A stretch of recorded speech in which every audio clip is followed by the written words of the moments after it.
What's up, people? That's right. It's been, what? I don't know. A week? But I'm a whole decade older, if you can believe it. Yeah, sorry, no chat, guys. We're not getting distracted today. We'll get it back eventually, but for now, I think we can make a reasonable case for the, none of that, too. But I love you, too. We'll check on those later. Can make a reasonable case for not wanting to get distracted. You people distract me so easily. I'm not even looking at chat. You know, I'm in the dark. What's going on? I don't know. I'm lost. I'm an old man now. I'm 30. Can you believe it? Crazy. What's up, everyone? I did check the stream numbers before I actually hit the live button. It's lovely to have so many of you here. We've got plenty of cover. We've got plenty of shit to cover. Unused as I am to public speaking now. What's up, everyone? I say more rhetorically than usual because I can't actually see what you're saying in response.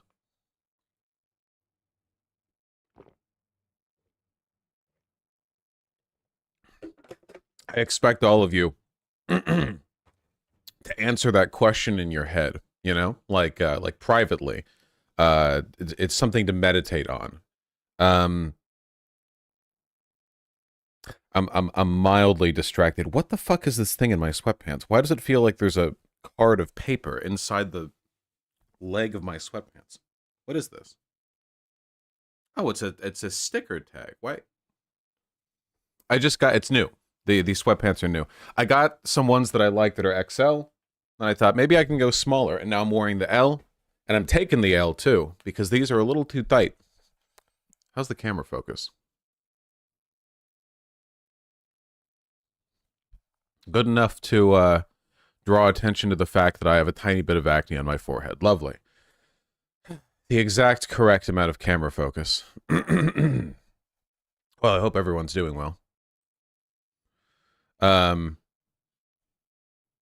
Yeah, these sweatpants are a little bit too tight. They're a little bit too warm. They're a little bit too thick. They're a little bit too tight, you know? Little warm in the leg, gotta say. See, I'm old. I have to carefully maintain my body temperature now. It's all over, basically, is what I'm saying.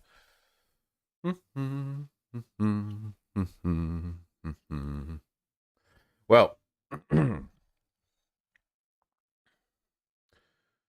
can you believe politics has happened in my absence? Hold on. Let's get back into the groove of things. Let's get back in the swing. No! I just closed one of the tabs that I had opened. If I reopen it, will it autoplay? Of course it will, thus potentially spoiling the subject. Not that it should be any surprise.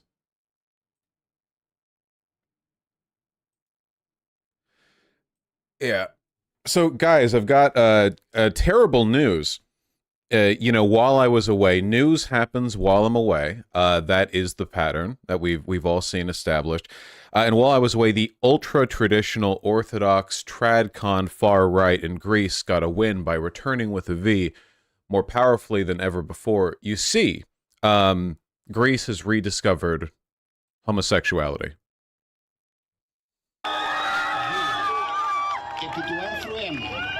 They legalized gay marriage. Look, they're gay. Isn't that crazy? What? Why'd that happen? Why does my computer do anything? I don't understand anything about this fucking machine. Well, anyway, look, gay people. Huh? Gay? That's pretty cool. You hear about gay people? I've heard about these guys before. Not heard anything good, mind you, but yeah. Believe it or not, Greece is actually the first majority Orthodox country to go ahead and legalize gay marriage. This is it, folks, right? I mean, this is the big reunification. Which crusade was it that led to the split between the Catholics and the Orthodox Church? They used to be like brothers in Christ. The great divide between Christians who have big furry hats and beards and Christians who don't and don't, torn in the Crusades, now reunited. Which crusade was that? Hold on, I'm actually really curious. Which crusade, Catholic, Orthodox split? The Fourth Crusade and the downfall of Constantinople. I don't remember the details. I think a bunch of Catholics, like, had a bit of a gamer moment and the Orthodox Church didn't like it. I mean, the East-West Schism, or the Great Schism of 1054. Well, they're being reunited in the form of homosexuality now, because the Orthodox Church is catching up with the Catholic world. Is what I would say if it wasn't for the fact that the Orthodox Church in Greece is very opposed to this this gay marriage law. One step at a time, right? Is that a dono alert? Disgusting. Giving me support and money. How dare you? I can't believe you. God, it feels weird to not look at chat. Greece, where Parliament has voted to legalise same-sex marriage, making it the first Orthodox Christian country to do so. I said that. The law change was opposed by the Orthodox Church, which claimed it would threaten what it called traditional families. But supporters say the change is long overdue and a significant advance for Greek society. We looked at this. This guy's ripping my shit. Of Athens, as crowds celebrated a milestone moment for same-sex couples. Supporters watched the vote from outside Greece's parliament, bursting with pride as the results came through.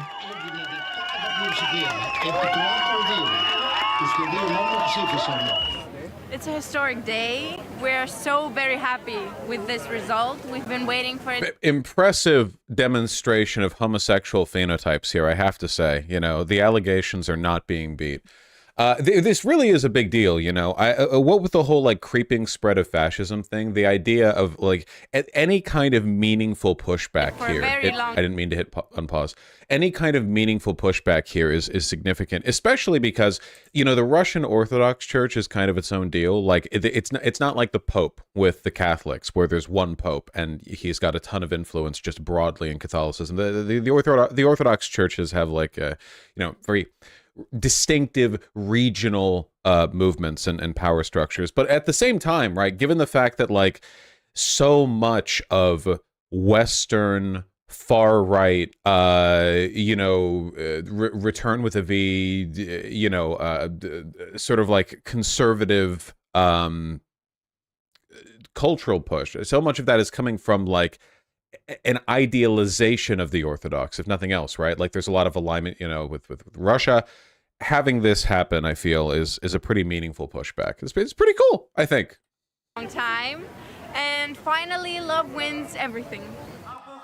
The bill had faced strong opposition from Greece's Orthodox Christian Church. Yeah, there you go. Despite the criticism, Greek public opinion on same-sex marriage is narrowly in favour. Nice. In Parliament, the change managed to garner rare cross-party consensus. Left-wing, social democratic and conservative lawmakers all supported the motion, which was led by Greece's Prime Minister. That's really cool. I have a feeling that a lot of this actually has to do with Russia. I have a feeling that a lot of this is because of Russia, as a matter of fact. Because, like, the Russian invasion of Ukraine has prompted a very, very, very strong... We only see part of it over here in America, but in Europe, the, like, divide between pro-EU and anti-EU, pro-Russia, the schism there has gotten a lot louder and a lot wider because Russia has kind of, polarized the issue. So... Russia is extremely openly anti-gay. That is one of the main things that they are. So being pro-gay marriage isn't just a progressive thing, it's a pro-EU thing. And Greece is very decidedly more on the EU side of things than about the Russian, than with the Russian side of things. So there's more of a alignment in that direction, I feel. Thank you, Russia. Thank you. Thank you, Russia. Everyone say thank you, Russia. I'll assume that you are saying it. If I believe you're saying it. Today is a day of joy, because starting tomorrow, another barrier between us is removed to create... Interesting suit construction. Are those wider sleeve openings? What is it about the silhouette of this? I feel like I like the sleeve structure. Actually, not a bad suit. I like the swoop. Bridge of coexistence in a free state with free citizens. The new law also strengthens parental rights for same-sex couples, While critics say there is still room for improvement, it is a big step for the predominantly Orthodox Christian nation. The first to say yes to... Man, American cultural hegemony, stay winning, dude. This is such an American progressive flag. The black and brown means like what? It doesn't mean like black and indigenous. It's like POC and indigenous, right? That is a very American conception of race. It's just fun. Yeah, I mean, it's like you can see like far right American talking points all around the world, like directly imported from America. So it's just funny, you know, the ongoing cultural victory. The first to say yes to same-sex marriage, with many hopeful that more will follow. More on this from freelance journalist Georgios Christidis, who joins us from Thessaloniki in Greece. Welcome to DW, Georgios. So this bill got out something like a 176 majority in Greece's 300-seat parliament. Is support in Greek society equally clear-cut? I think Greek society is pretty much evenly divided on this issue. So Let me check have, that. 50-50 almost Greek opinion, percentages in gay favor support, and against the bill. And this also division also cuts across political parties. I heard before. Hey, whoa, it's not 50-50. From ekathemirini.com. I guess that's Greek. Nearly 55% of Greeks support gay marriage. That's not 50-50. That's a 10-point difference between support and not support or indifferent. And that doesn't even mean 45% is opposed, right? That just means 45% is both opposed and indifferent, right? That's not bad. 53% believe gay couples should have the right to adopt. That's only a little bit worse than America. 41.9% are in favor of the legalization allowing same-sex marriage. Most likely agree with the plan. Okay, yes, this is the broader thing. Same-sex marriage is flatly opposed by 35, with additional 7.4 saying they most likely disagree and 2.7 choosing not to answer. Okay, yeah, that's pretty good. No, honestly, that's pretty good. I feel. Huh. Sentiment shifted markedly, however, on the question of whether same-sex couples should be allowed to have children by surrogacy, with 65.6% of respondents opposing. People are so weird about surrogacy. Surrogacy is literally just adoption, but faster. Surrogacy is literally just like it's adoption, but very fast and immediate. People get so weird about it. I don't know. I guess because people think of adoption as like, okay, if no one else wants the kid, then I guess a gay can have them. But then with surrogacy, it's like, oh, you're deliberately subjecting a kid to being raised by two dads or whatever, which, yeah. There is a difference, I guess, in intent, but only if you think that outcomes are worse if you're raised by a gay couple, which the research says there aren't, so... At your report that this was supported by bipartisan vote. This is not exactly the case. So there was 1/3 of the Conservative government voted against it. There were some opposition MPs who didn't vote for it as well. So it cuts across political parties, and a very prominent voice, former Prime Minister Samaras of the Conservatives, also voted against it. So it is an issue that still divides Greek society and Greek politics. And it was much discussed amongst people as well as politicians? Yes, this has been dominating headlines here for quite a long time. I think the most important thing are the scenes that your viewers just saw outside Athens. This is a truly historic moment.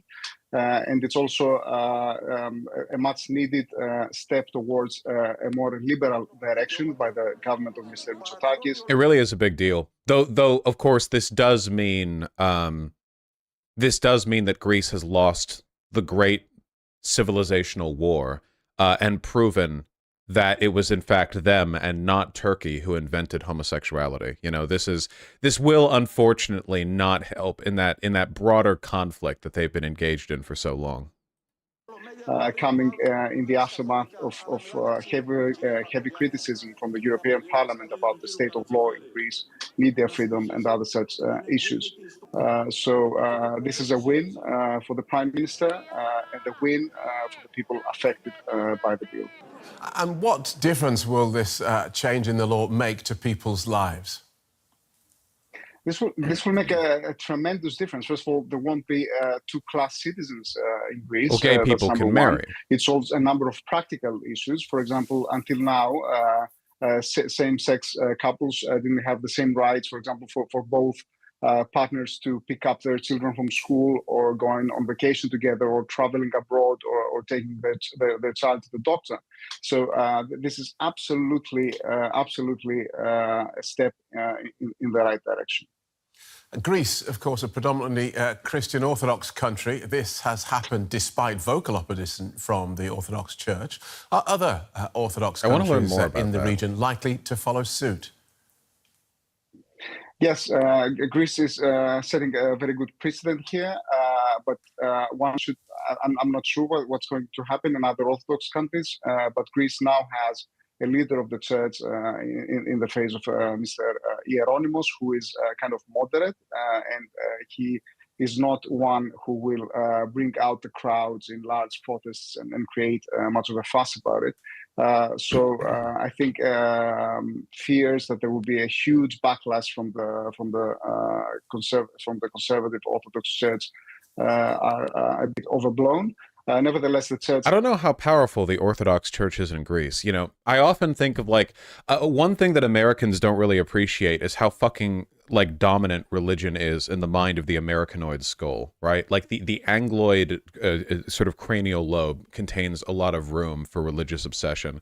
If you look at studies on like whether or not people consider religion to be a big part of their life, and you look at Europe, it's like, oh, 27% here do, 24% here do, you know, maybe like 31%. And then you look at America, it's like, nah, 60% of Americans or some shit like that are like incredibly you know, like we are way more religious, whereas most of Europe just isn't very religious, which gives me the impression that the Orthodox Church in a lot of cases exists just as like a cultural force for a lot of them and not even as like a religious force, you know. It's probably the same with the Pope, right? In a lot of countries where people aren't like that Catholic, but the Pope still has some sway. It kind of varies, man. Protestantism is so weird. America really is the outlier.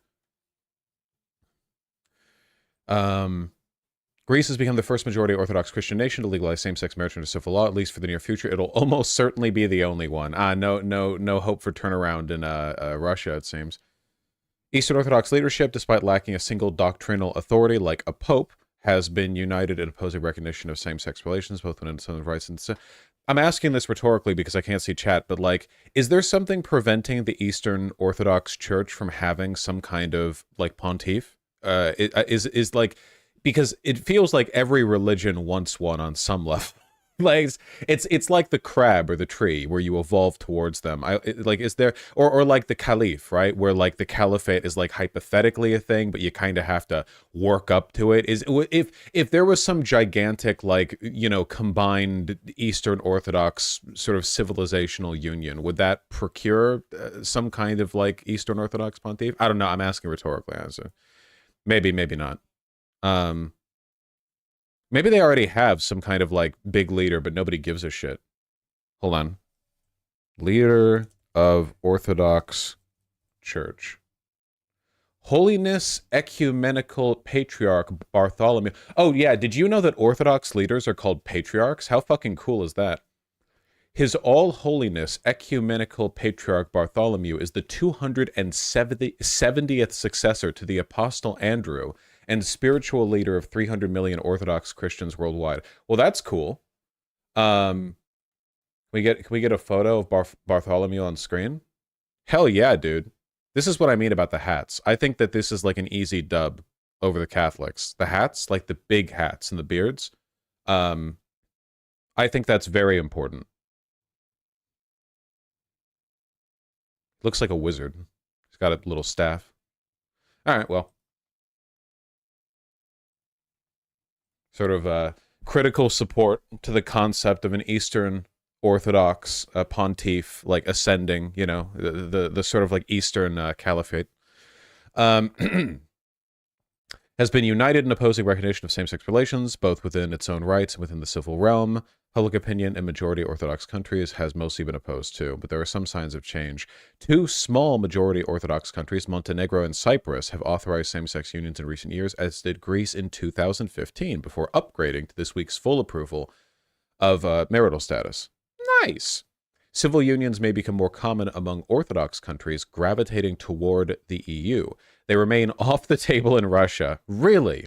Which has cracked down on LGBTQ plus expression and countries in its orbit. Nice. Eastern Orthodoxy is a socially conservative ancient church. It feels like a weird phrase. I mean, isn't Catholicism also? I feel this feels like a kind of weird, like Christian European Orientalism, you know, like Orthodoxy, the strange mysticism from the Far East, an ancient church with rituals shrouded in mystery. It's maybe Orientalism is just things you do to countries that are to your east, hence the term the Orient, you know? Maybe it's just like anything, you know?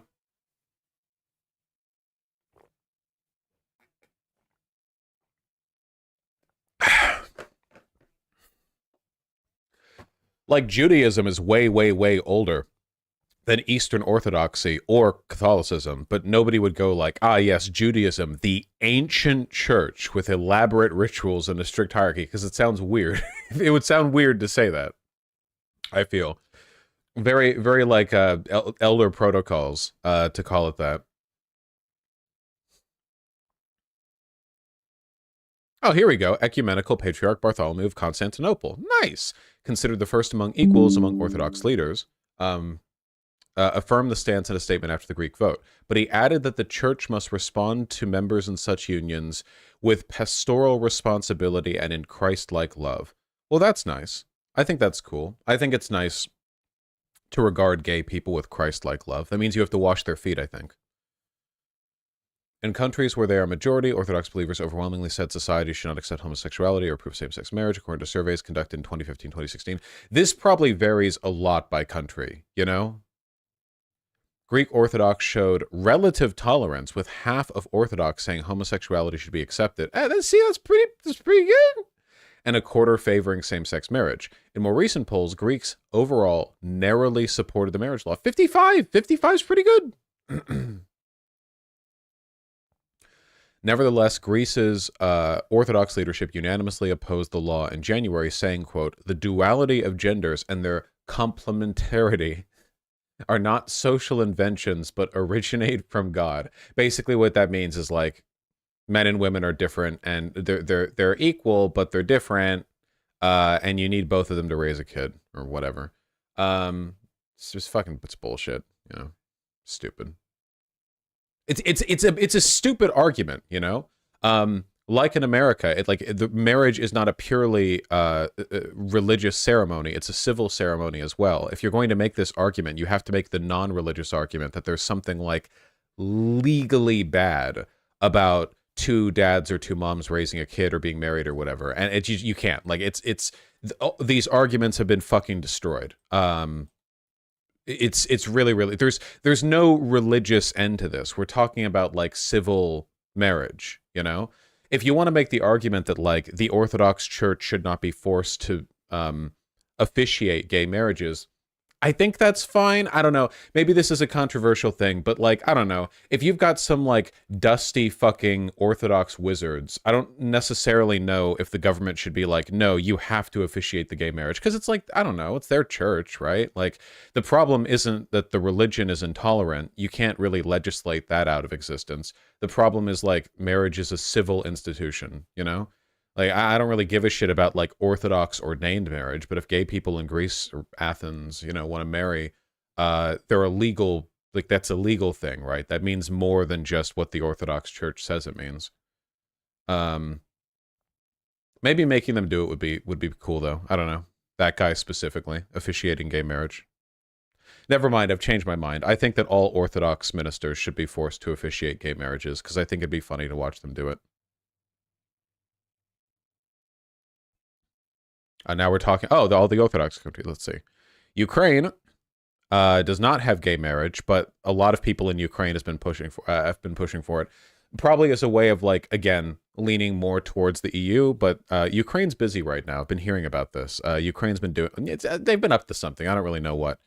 Russia, Belarus. Belarus basically just is Russia, so whatever. Serbia and Montenegro. We need gay Serbia. The Serbian Orthodox Church, which maintains close relations with the Russian Church, has opposed the idea of same-sex marriage.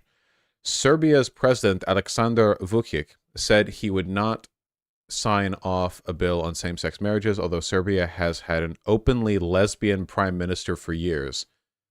Truly a land of contrast, you know? It's like when you hear about, it's like when you're reading up on, like, an incredibly despotic, like, unequal third world nation, and it's like, oh yeah, actually 2/3 of their parliament are women, and they've had a female prime minister for 16 years, you know? And then you look and, like, women can't fucking like open bank accounts in that country. Really fascinating, the wacky ways in which different countries pursue equality. Pride marches in Serbia are routinely banned or held under tight security. In Montenegro, though same-sex partnerships are allowed, the highly male-oriented society of 620,000 people remains divided in the issue. That's not even a real country. You fucking kidding me? 620,000? That's less than the population of Seattle. Jesus. Romania and Moldova. Romania is one of the few EU countries that allows neither same-sex marriages nor civil unions. Despite a growing social acceptance of LGBTQ plus people. Romania is pretty big. Well, hold on. Romania gay people polling. That's crazy. I misspelled every word. Oh, let's see.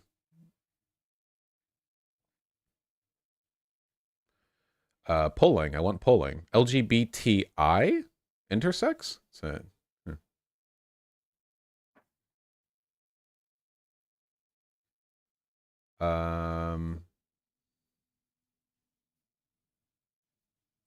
where's polling?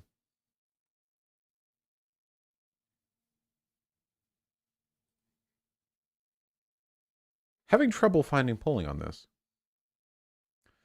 A survey commissioned by LGBT rights group Accept in 2021 showed that while 71% of Romanians said legal recognition of civil marriage for same-sex couples would not have any impact in their lives, only 43% were in favor of it. Actually, that's not bad. Back in 2021, that's 3 years ago now, 43% in favor of same-sex marriage in Romania. That's actually not that bad. Considering the fact that they don't even have civil unions, I feel like that's kind of a bit behind, actually. Like, they should, you would think, based on those numbers, they could at least pass some kind of milquetoast civil union law. Interesting. I wonder if this is going to happen sometime in the near future. Maybe as, like, another way of distinguishing themselves from Russia. But then again, like, maybe they don't want to, you know. Public opinion in Bulgaria is mostly hostile to gay people. Me too. In the Balkan country, patriarchal family traditions still predominant. This is that Orientalism thing again. Patriarchal family traditions are dominant in America. This is like saying that is really, it's like, ah, yes, you know, in the mystic Far East, in the, you know, in the realm of Bulgaria, their antiquated family structure, like the patriarchal family tradition is default in basically every society on earth. Like, maybe they do it more, you know, but yeah, in darkest Bulgaria.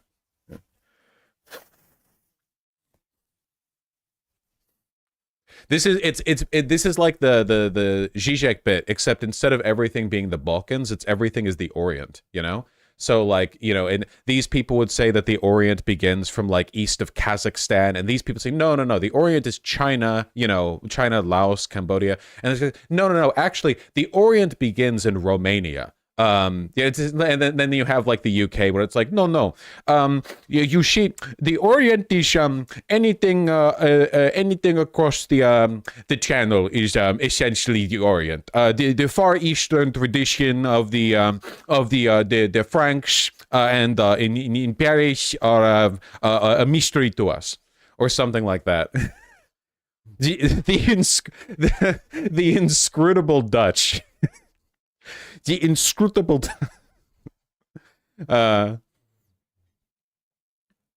which is the Orient is just like literally like a longitudinal distinction that wraps around.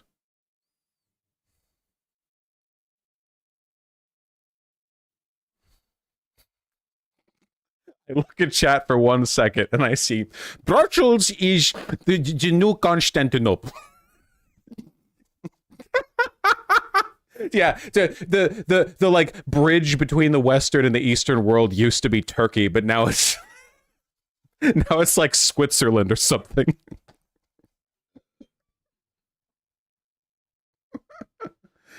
Oh, he's rowdy. He did just here. What are you? You're so wiggly. Look at this little guy. Got some eye goop.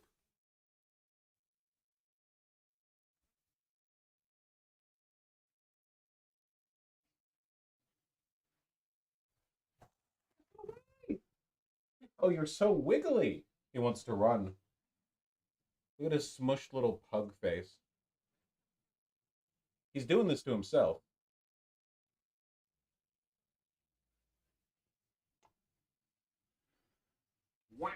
He just wants to run around. Brussels is the new Constantinople. Oh, fuck, that's so funny. Okay. And I believe this, by the way, to be clear. I believe that. Okay. That's a belief that I have.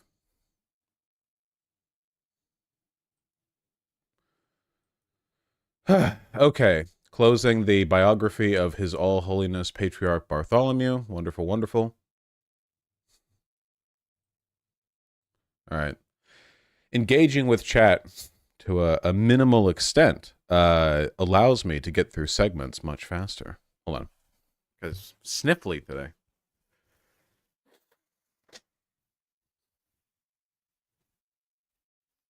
I'm sure this is going to be no surprise to you people, but I'm very behind on sleep.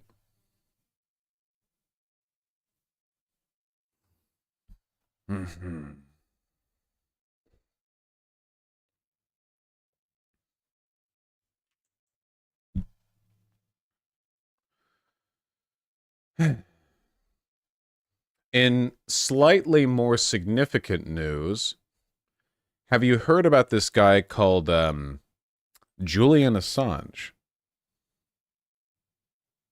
Today could give WikiLeaks founder Julian Assange his final chance to avoid going on trial in the United States. Assange has been in a British prison since 2019. He is wanted by the U.S. for leaking secret military files more than a decade ago. MTS Taib is in London. MTS, good morning. So I've talked about this before, but just to make my position on this perfectly clear, I think that Julian Assange is a freak and a weirdo. And I think that people who defend Julian Assange online are almost always themselves freaks and weirdos. And I think that he's also, in a lot of ways, like very much aligned with the interests of, let's say, political groups that we're not fond of here in this channel. However, he should not be put in a U.S. prison. I have an almost like unwavering and unconditional support for the leak of documents. I know he did it in a very irresponsible way, but it like generally speaking, any kind of legal precedent established through the prosecution of leakers or journalists or anything like that, like this is a very, very, very dangerous, not just like dangerous precedent to set, just flat out, man. Like, hey, listen, if military secrets get leaked, that's a skill issue, man. Like, fuck. Oh, damn, military secrets maybe the military should suck less, huh? Like, I don't know, possibly. Like, don't, what I'm saying is, like, don't get mixed up in this, right? Like, Julian Assange himself may be a freak or a weirdo, but the American prosecutors who want him dead and buried, and this has, like, been a long time thing, right? Biden wants it. Trump wanted it. Obama wanted it. They want him fucking dead. Because like he undermines state power, you know. This was actually like a big disillusioning moment for a lot of Trump supporters, because a lot of people thought Trump was some kind of, like, you know, anti-military industrial complex maverick, and then when Trump was in power, he also wanted, you know, Julian Assange to be dead and buried, right? So this is very much just like an American power thing, and as much as I don't like Assange, I don't like American power a hell of a lot more. You know, my interests here, it's very, very much aligned that way. Good morning. Well, as you can see, a lively crowd of Julian Assange's supporters have gathered here outside London's High Court, but he will not attend because his lawyers say he's simply too ill. Now, defenders of the WikiLeaks founder say he's committed no crimes and should be protected by press freedoms. But according to prosecutors in the US, Assange seriously violated espionage laws and must face justice in an American court.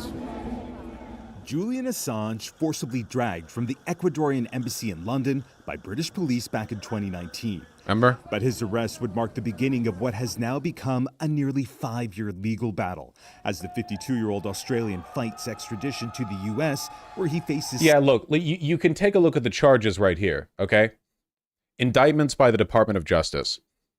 Assange not named a seal indictment, federal grand jury issued a seal indictment, blah, blah, blah. First indictment, charge of conspiracy to commit computer intrusion. Charge of conspiracy to commit computer intrusion, a crime that carries a maximum 5-year sentence. The charges allege that Assange sought to help Chelsea Manning, remember her? Crack a password hash so Manning could use a different username to download classified documents. Remember, we like Chelsea Manning here. We're big Chelsea Manning fans, all right? That's cool. And then, in the superseding indictments, charges under the Espionage Act. 17 new charges relating to the Espionage Act, maximum sentence of 170 years in prison. It wouldn't actually be 170 years if he got found guilty for all of them, but he probably would die in American prison. Conspiracy to obtain and disclose national defense information, based. Conspiracy to commit computer intrusions, based. Obtaining national defense information, based. Disclosure of national defense information, based. Yeah.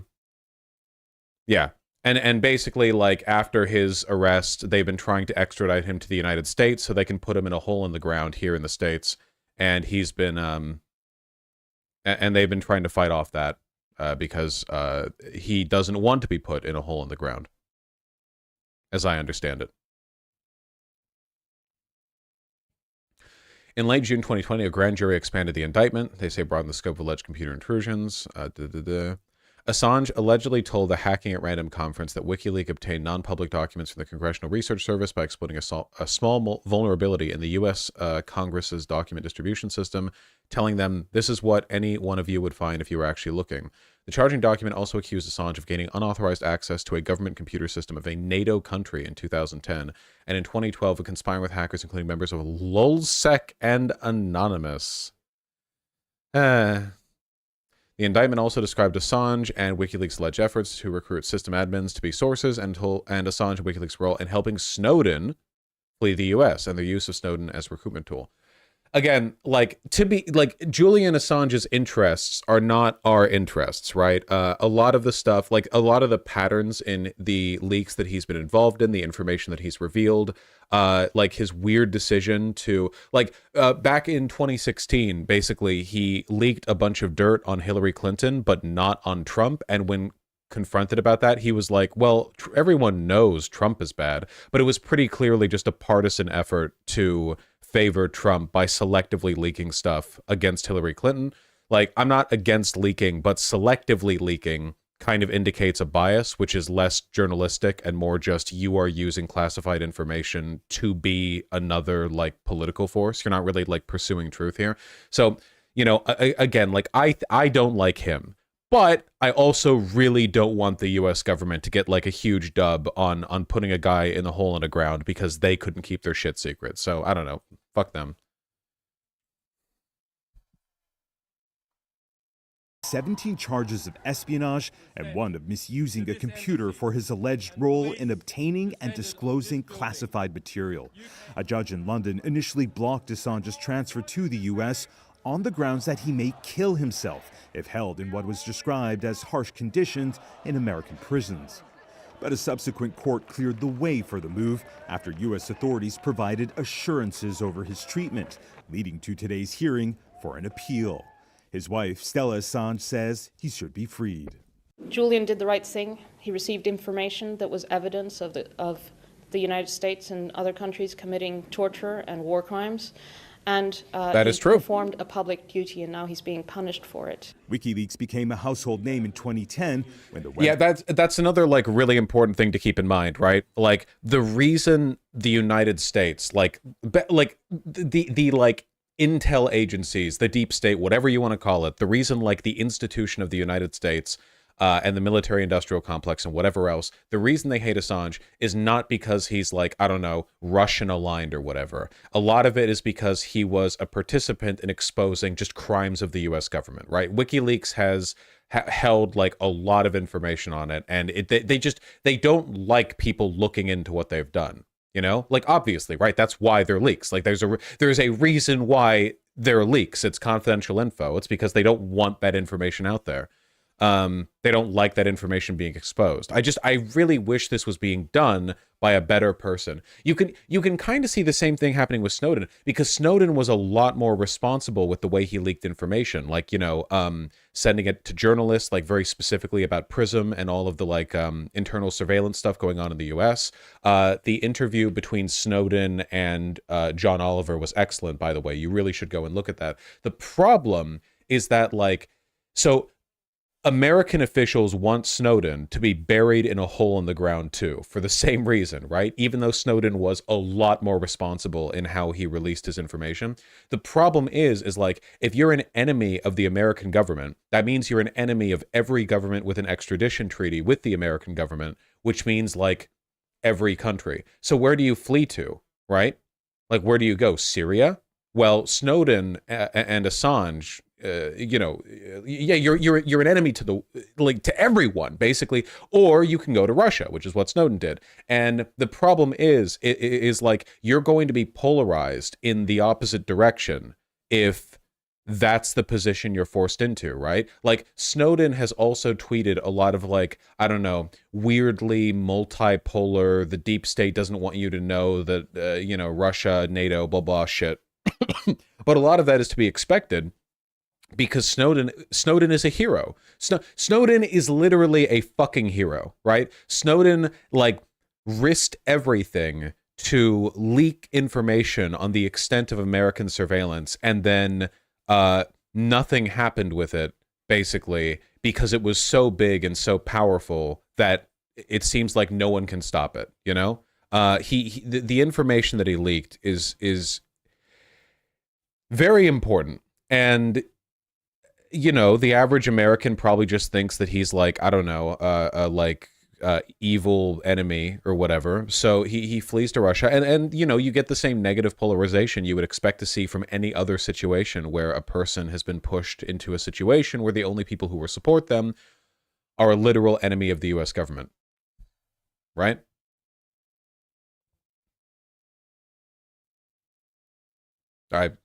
Yeah, I guess. The website published hundreds of thousands of classified diplomatic cables and military files on the wars in Iraq and Afghanistan. They were obtained with the help of Army intelligence analyst Chelsea Manning, who hacked into a Pentagon computer. Among the files published by WikiLeaks was video of a 2007 Apache helicopter attack by American forces in Baghdad that killed 11 people, including 2 journalists for the Reuters news agency. That's why they hate Assange. And if the London High Court rejects Assange's plea for a full appeal, he could be extradited to the U.S. in a matter of weeks, where if convicted, he could receive a prison sentence of up to 175 years. It won't be that much, but it probably would be life in prison. But he would also probably die or kill himself in prison. Assange has some pretty severe mental health issues, so it's very unlikely that he would live very long in prison.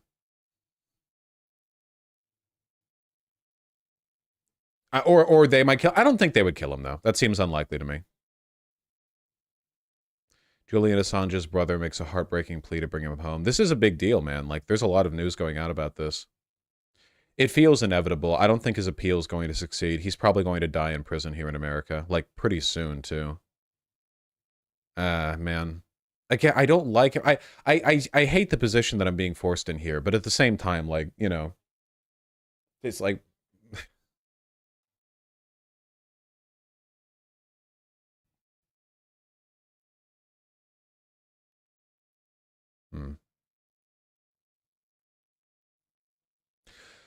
I'm pretty sure that Assange's lawyers allege that the CIA has made an effort in the past to kill Assange.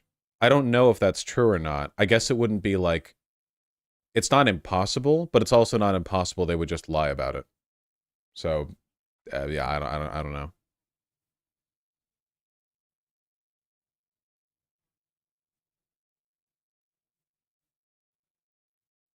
Yeah. Unfortunate. I guess we'll see how the appeal goes. I'd be very, very, very, very surprised if it panned out, though.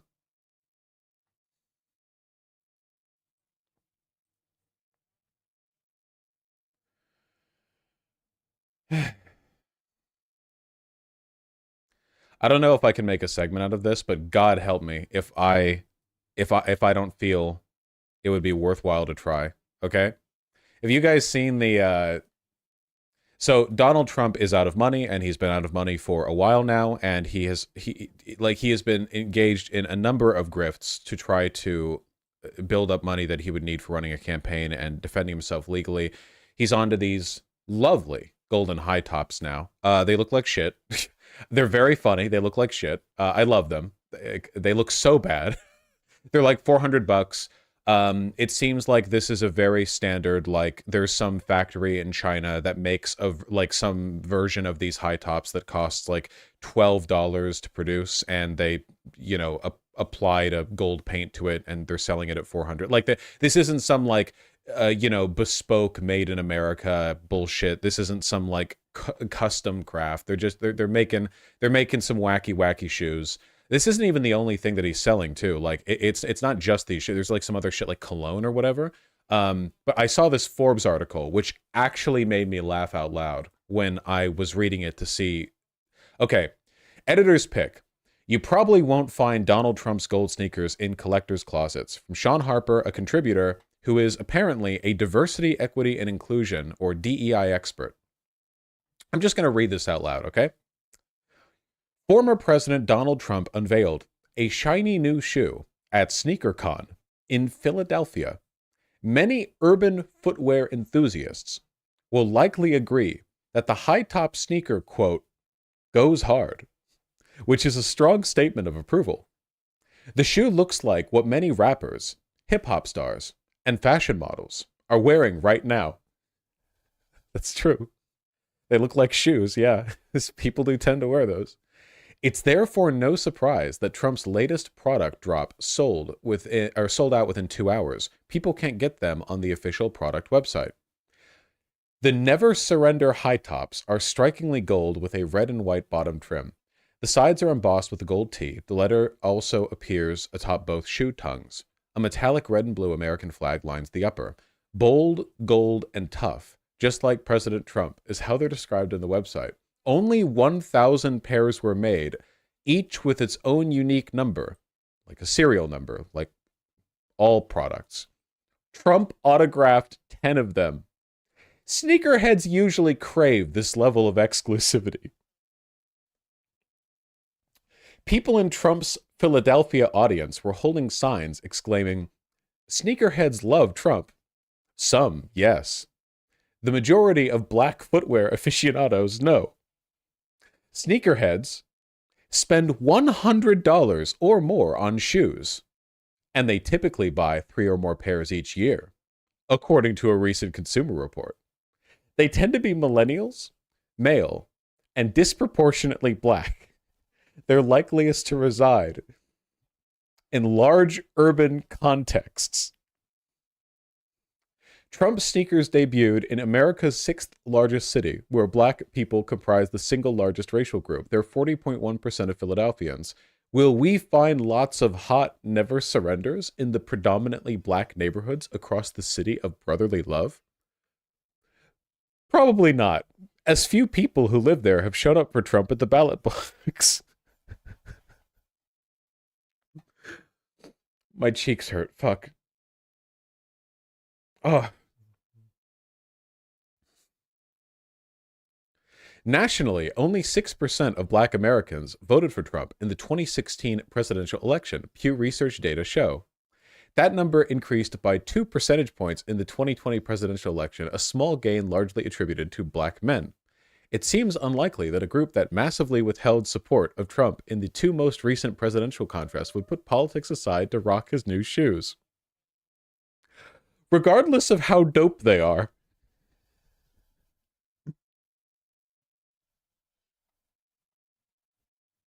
I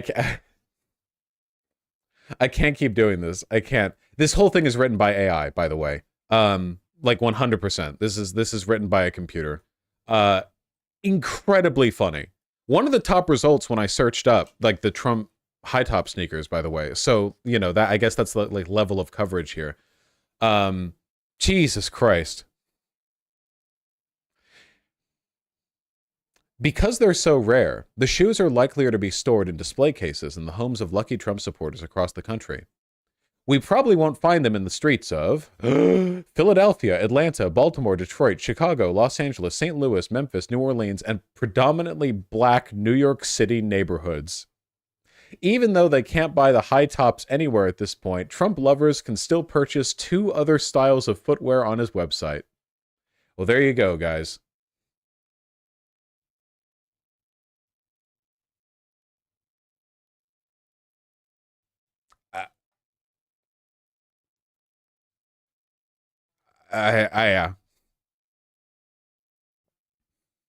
Remarkable. I look at chat, I get useful info. Vosh, you have to look at Trump's new men's cologne, which has his head as a bottle cap. Okay, this is dope though. At least this has like, it's not just somebody like spray painted pre-existing shoes gold. Hell yes. There is nothing that I want more than to smell like Donald Trump. I like free shipping on orders over 120 so that it's like after you buy the $100 shit cologne with Trump's head on top of it, it's like, oh, well, you have to buy something else. It's like that predatory pricing you see in gacha games where it takes like 500 coins to do X, but you can buy $4.99 in a pack or something. God, this looks like shit.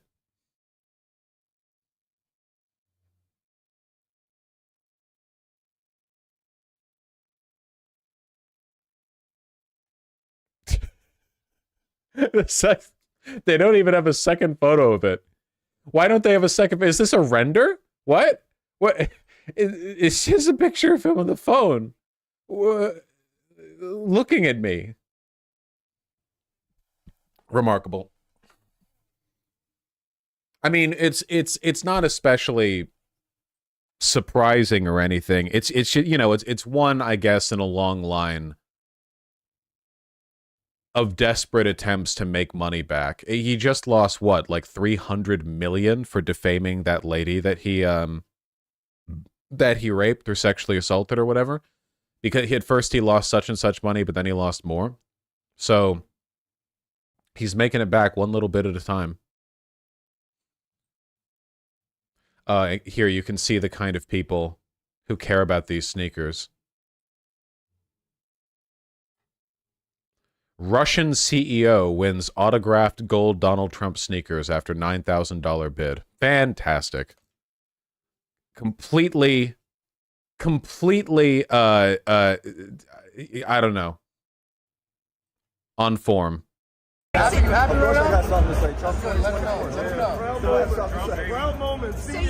what was your winning bid? $9. And let's see the signature. All right. That's great, man. All right. Honestly, I'm not gonna lie. A distinct like presidential product, merch-wise, signed by a former president, 9,000 is actually nothing. Like genuinely nothing. You know, a deliberate auction, for something like this, like you would think you could like land 10 times that, like 90,000 or more. I mean, it's signed by a former president. Signed by a former president who has a cult of personality around him. You know, like not even like a regular former president. Obama Jordans equals 200K. Obama Jordans, unless you're referring to an actual time they sold for 200K, if that shit was put up on fucking auction, that shit would land 7 digits, easy. The Obama Jordans, are you fucking kidding me? 50 trillion, bankrupt the fucking economy. 9,000 for signed distinct shoes too, like the Trump shoes, you know? The catch is that Trump whores out a signature all the time, lowers the value. That's true. Yeah, that is true.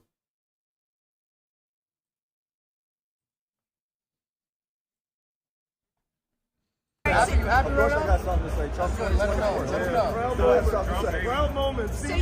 what was your winning bid? Oh, why'd the video repeat like that? What? That was halfway through. It was just a 15-second video looped twice.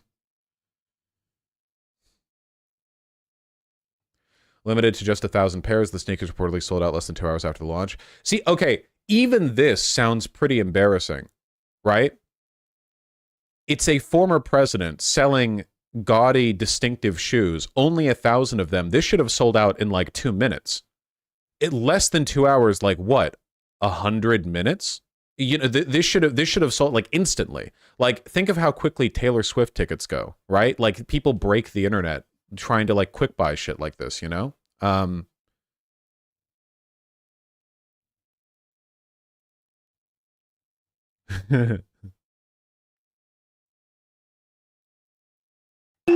Hello, everybody. So thank you very much. And we have a few young ladies that are... Yes, please.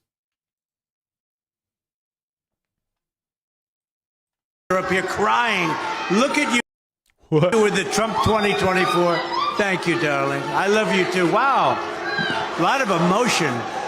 There's a lot of emotion in this room. Thank you. Keep in mind, he's literally at SneakerCon, right? Pardon me for making assumptions here, but I'm going to guess that in terms of average age, race, urban-rural divide, everything, the average like person at SneakerCon is probably not a Trump supporter. I'm tossing a guess out there into the ether. I am throwing that out there. This is such a desperate attempt to make money. This spray paint 1,000 pairs of high tops gold, sell them for 400. It takes like 2 hours for them to sell out. 9K bid and a signature from a former president. Unbelievable. Thank you. So nice. So the really nice thing is we have lines, and I want to thank Chase and I want to thank Alan, but we have lines going all around the block. They're going all around this block. They've never seen anything like this one. I just want to tell you, you know, I've wanted to do this for a long time. I have some incredible people that work with me on things, and they came up with this, and this is something I've been talking about for 12 years, 13 years. And I think it's going to be a big success. Your influencers have been very positive. They've been real influencers, and they love it, and they love what we've done. That's the real deal. That's the real deal. And we appreciate it. We really appreciate it more than anything else. The placement on the shoes is really funny because I've never once seen anybody present shoes by having them on opposite sides of the podium, like, and they're facing forward. I'm pretty sure that if you're presenting shoes, you would always have them on the side, like, so you can see the side, or like one on the side. But it's like he doesn't know what to do with, like, he's just like put them there. It's so fucking funny, dude. I appreciate the turnout because they say they've never had a turnout like this, and we're going to do things that are SneakerCon. He's like, you could say this anywhere. He's like getting ice cream, and he's like, I've never seen it turn out like this before. He like turns, there's no one else there. It's just him with an ice cream cone. Holy shit. He's so funny. He's literally me, is what I'm saying. He's literally me.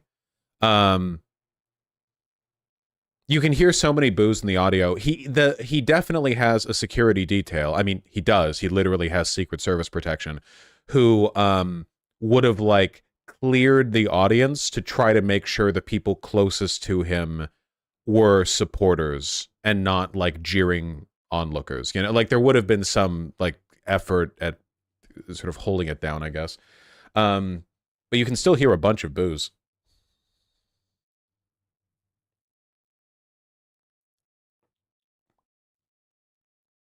Remarkable stuff, truly.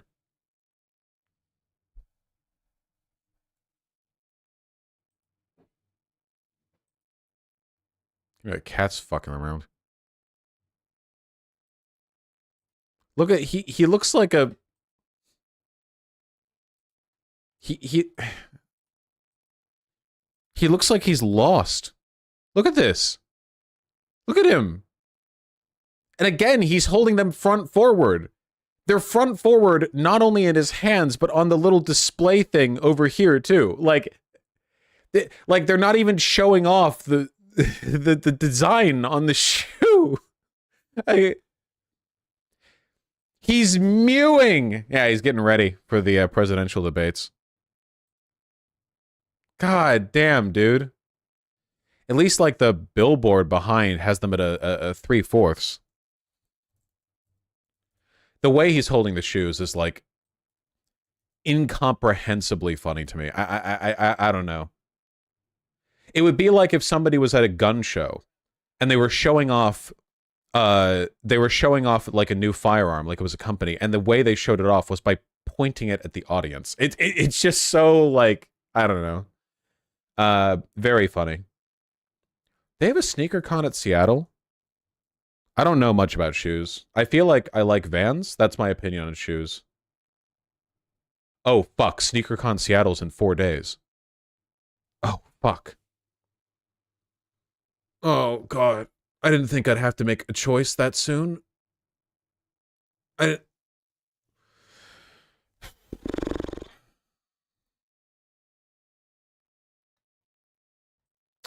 this is Vosh live from SneakerCon.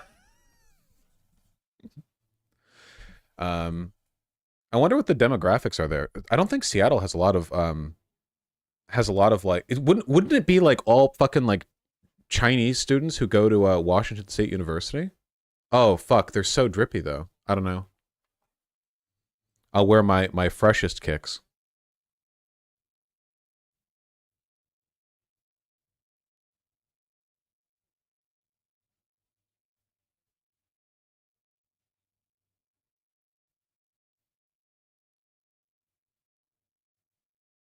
Well, anyway.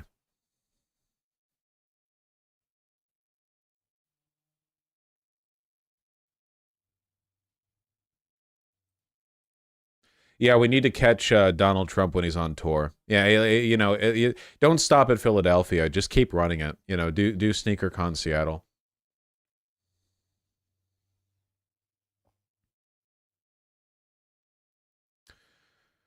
I had a Chinese roommate in college, and he hung out with a lot of the Chinese international students. And every time I talk with them, I was like, "Holy shit, they're all drippy as hell." Yeah, you know how like right-wing Twitter accounts will post videos of just like a Chinese skyline, and they'll be like, "China is 300 years ahead of the West." That's how I feel whenever I see any like streetwear lookbooks from any Chinese like clothing company, and just any outlet of theirs, where you look at what they have available and it's like, wow, you know, the West is truly falling behind. You know, the West is losing in the civilizational game. You know, it's like the fucking golden age of Islam, where your average European peasant was bathing once a month and like constantly smelled like horse shit and didn't understand anything about medicine. And, like their remedy for a cold was like mint leaves left in the forehead overnight. And then you go down the fucking you and then elsewhere, you know, you've got like free healthcare in hospitals.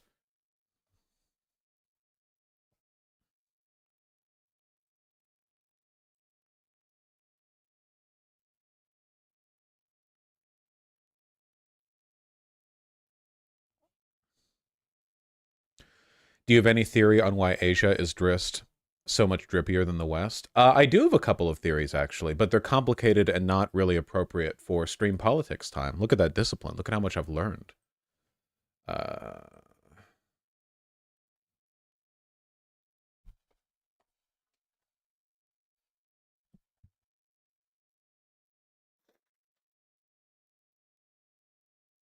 Yeah, sure.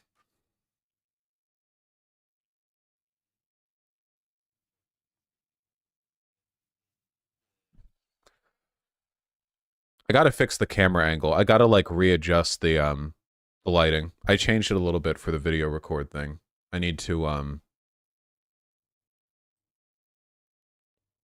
fix it. Chat will be back on screen soon, guys. Its removal is temporary and to help me not be distracted. I have looked at chat a few times this stream, and you've all been very distracting in a number of ways. We're going to, you know, we're going to sort of like reintegrate it slowly.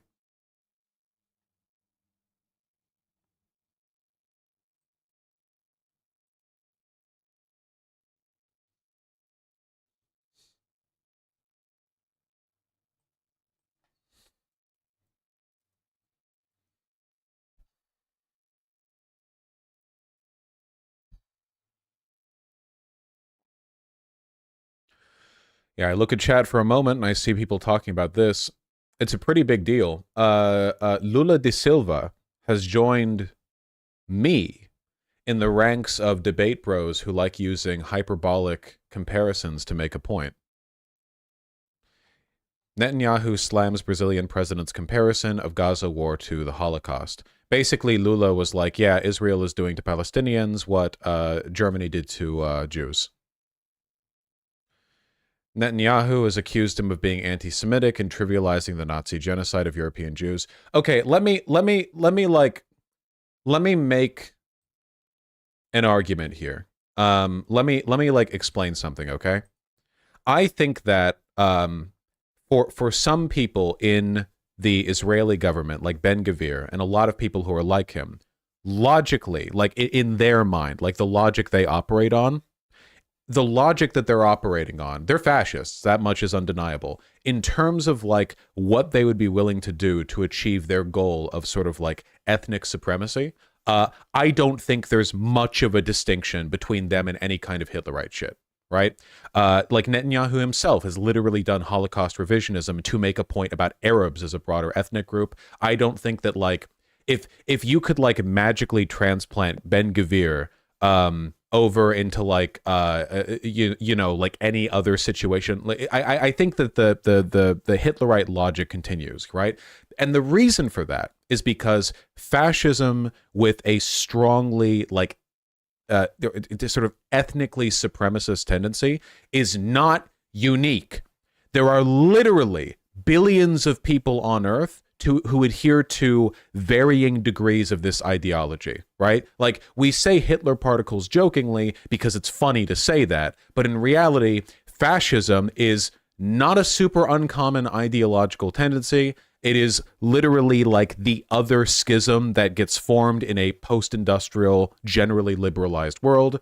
And the concept of ethnic supremacy is ancient, right? Like that is not a new thing. So when you combine those two, Hitler particles form, they emerge, you know, they combust spontaneously. Now the issue is, in spite of that, the Holocaust remains unique as like monstrous actions go, right?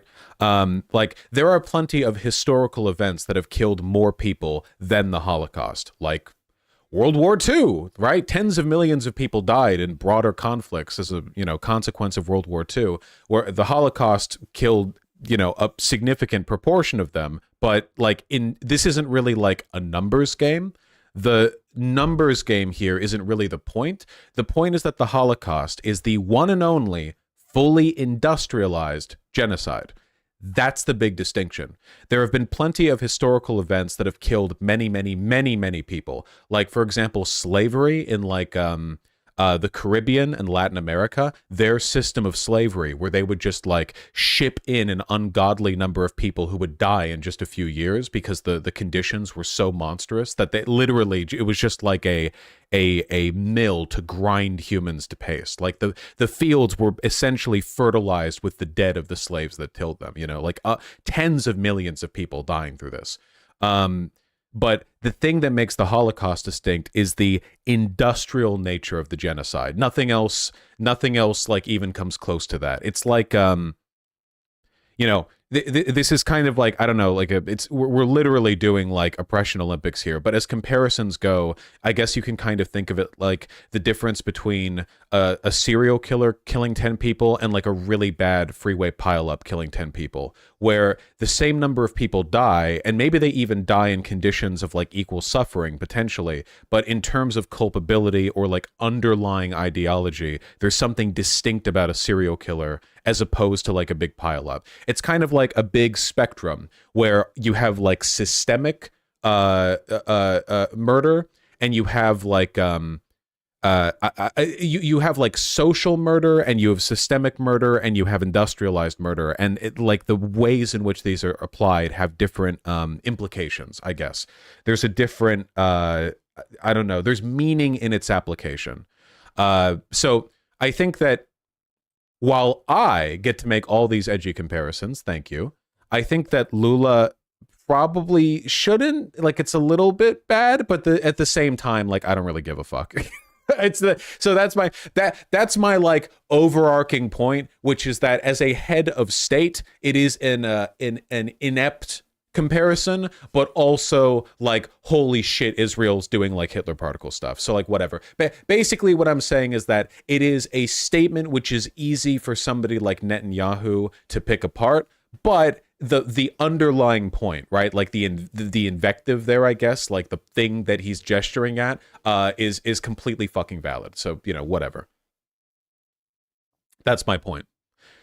Brazil has really been hitting it with the anti-Israel stuff. Just a little bit ago, they like, wasn't it the other day? They retracted their ambassador, and likewise.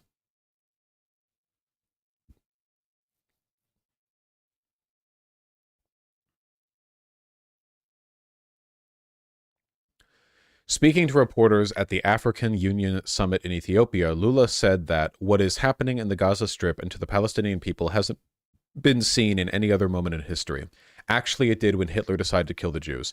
This is a dumb statement. The systemic elimination of an ethnic group has been seen many times in history. The Holocaust isn't the only time that happened, and also the Holocaust happened in an extremely different way to what's happening. This is like a dumb hyperbole.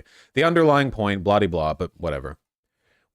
What is Brazil doing at the African Union? Well, one paragraph up, Lula has portrayed himself as a leader of the Global South, a loosely defined group of developing countries. This is like a better version of multipolarism, right? This is something that I'm on board with. Lula da Silva, for his faults, is a really good guy, better than most European, better than all. But Lula's a cool guy, man. I'm not qualifying that statement. Fuck you. I like Lula, right? Nobody's perfect. And you know, the developing world or the Global South or whatever term you want, like, it needs a voice. Brazil is a massive country, you know, with a lot of power and a lot of clout. And if he can do something to elevate the voices of the, you know, of the Global South, then I think that is a good thing. Oh, hey, nice job, fucking Associated Press. ... comparing the situation in Gaza to the Holocaust, accusing him of being anti-Semitic and trivializing the Nazi genocide of European Jews during World War II. Seriously, AP? Come on.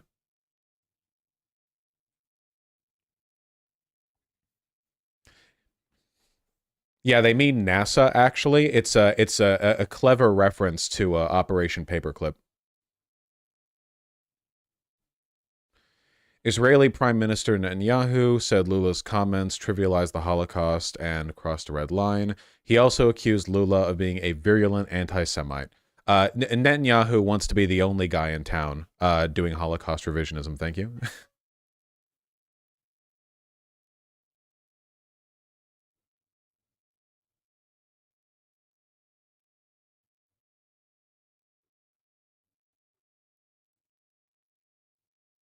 Man, I love how these paragraphs are always ordered in these fucking articles. The war was triggered by an October 7th attack by Hamas militants who stormed into southern Israel and killed about 1,200 people, mostly civilians, took 250 hostage. Next paragraph. The war has killed at least 30,000 Palestinians. Not Israel, the war. Mostly women and children, according to the health ministry in Hamas-ruled Gaza, which does not distinguish between civilians and combatants. Thanks, AP News. Fantastic. You know? Phenomenal. Oh, around 80% of Gaza's population has been driven from their homes and a quarter face starvation. Oh, you know. Yeah, I like the implication here that like 30,000 Hamas militants have died valiantly for Allah in their fucking battle against Israel, you know. Absolutely spectacular.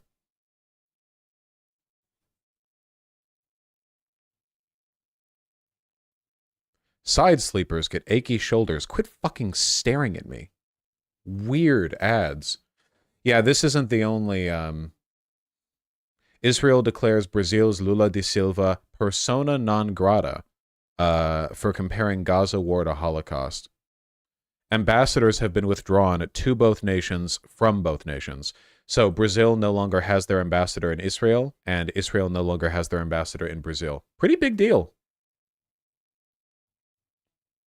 Standing at the Yad Vashem Holocaust Memorial in Jerusalem, Katz, the son of Holocaust survivors, told Brazil's ambassador Federico Maier that Israel, quote, will not forget and we will not forgive. He sort of like procured a Guy Fawkes mask and held it up in front of his face as he said this to really drive the point home. In my name and in the name of all Israeli citizens,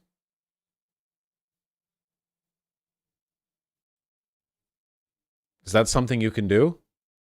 Said Katz. Tell President Lula that he is persona non grata in Israel until he retracts his statements. This is such a fascist way to say something, you know? What the fuck? You're a foreign minister. You speak for the government, not for all citizens. This, like, weird allusion to, like, the nation is the people is the nation. You know, like, literally, like, the Volk, right? Actually, like, by my right as foreign minister, like, I am the blood of this nation, and I say, weird fucking thing to say. It could be like an offhanded statement, but given the like general preponderance of Hitler particles in the Israeli government, I think it's safe for me to sort of point that out.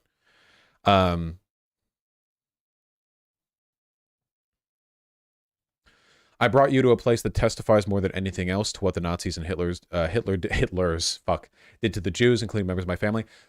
The comparison between Israel's just war against Hamas and the atrocities of Hitler and the Nazis is a disgrace and a severe anti-Semitic attack. One of the things that actually validates Lula's attack is the fact that the foreign minister, and I guess like Israeli officials broadly, aren't rebutting him in a correct way. Like the only thing they can really say is, what? No, we're not like Hitler. Hitler was bad and we're good.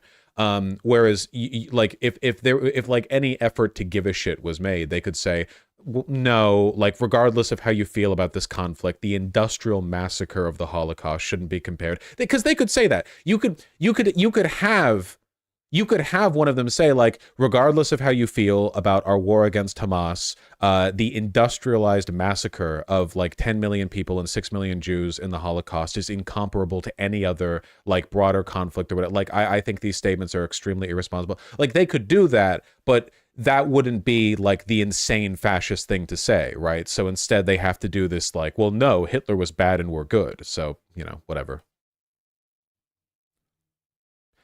It seems like he internalized the message, an Israeli official who was present told the Times of Israel. Okay.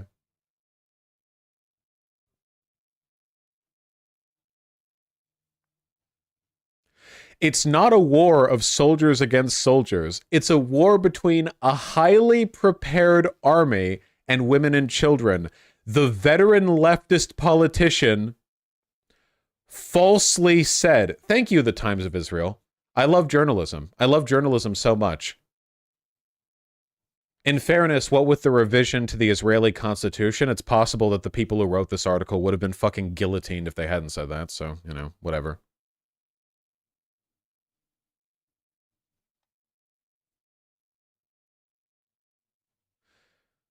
Israel is fighting a heavily armed terror group in the enclave in response to the deadliest attack on its population in history. It says civilian casualties are the result of combatants operating from behind the cover of innocence, and that it makes efforts to minimize the deaths of Gazan civilians, including through evacuations of combat zones.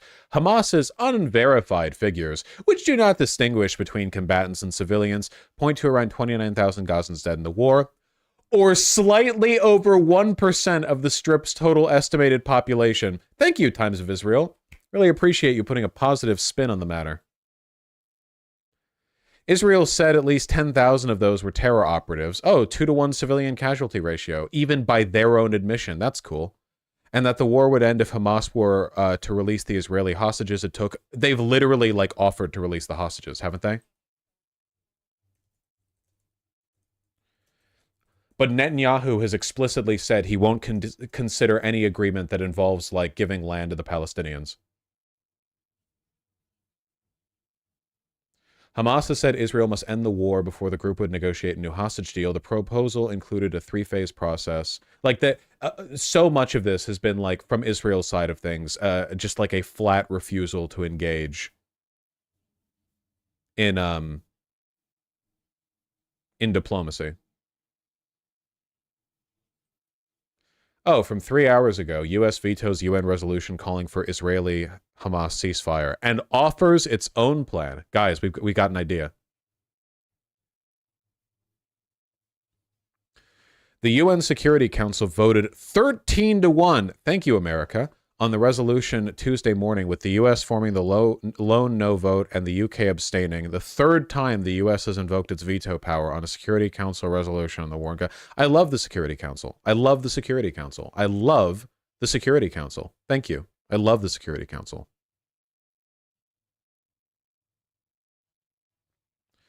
The U.S. vetoed it, but is pushing for its own separate ceasefire proposal condition on the release of Israeli hostages and unimpeded humanitarian aid into Gaza that also warns against the IDF's plans for an offensive in the southern Gaza region of Rafah, arguing such a push would damage regional peace. Yeah, Israel's like plans to push into Rafah are so unhinged that even fucking America doesn't want them to do it. Sure. Oh, man.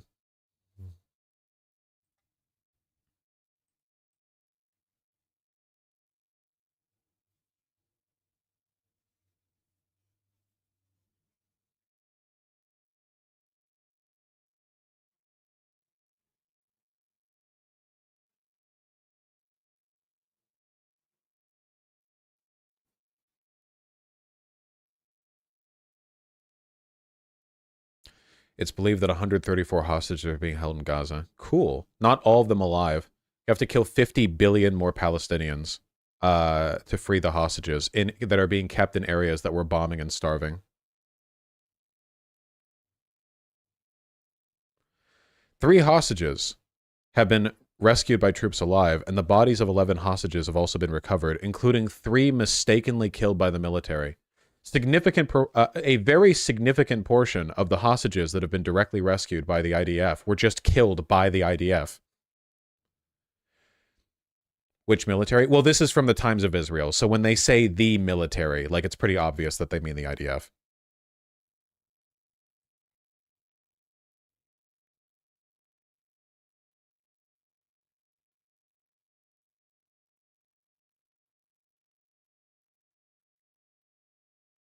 Is our live war coverage important to you? It's really not the Times of Israel. Fuck you. Haaretz does make an effort to cover things as well as they can sometimes. The Times of Israel is just a propaganda rag at this point. I think I've occasionally seen good pieces from the Times of Israel that have at least tried to be impartial, but with the, like, increasing crackdown on pro-Hamas sentiment in Israel, like, people can literally be fucking arrested for it. Remember that one person who got arrested because they had a WhatsApp status message set before a law was passed, saying, like, may God protect them, and they arrested her because they were like, oh, by them you mean Hamas because you're an Arab, so you, by God you mean Allah, even though it's the same God, and you're supporting Hamas there, so they fucking arrested her. Haaretz tries, but again, there's kind of limits to what you can do, because, like, they'll just fucking arrest you, you know.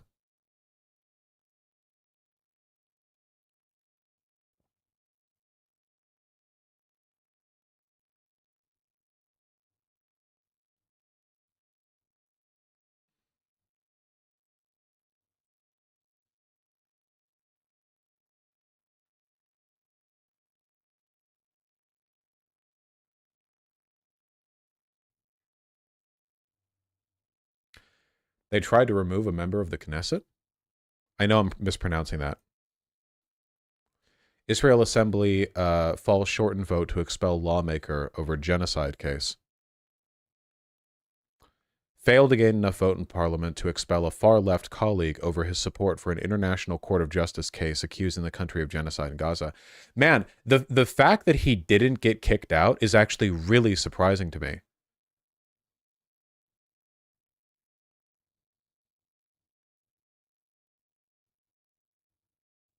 The left-wing Arab Ta'al party. Ta'al? Ta'al? Ofer Kassif. Wait, is this the right guy? Yeah, Ofer Kassif. Yeah. Man, ad blocker really does decimate Reuters these these days, huh? Look at this. Look at this. I love journalism, dude. I love journalism. Look at that. I love it.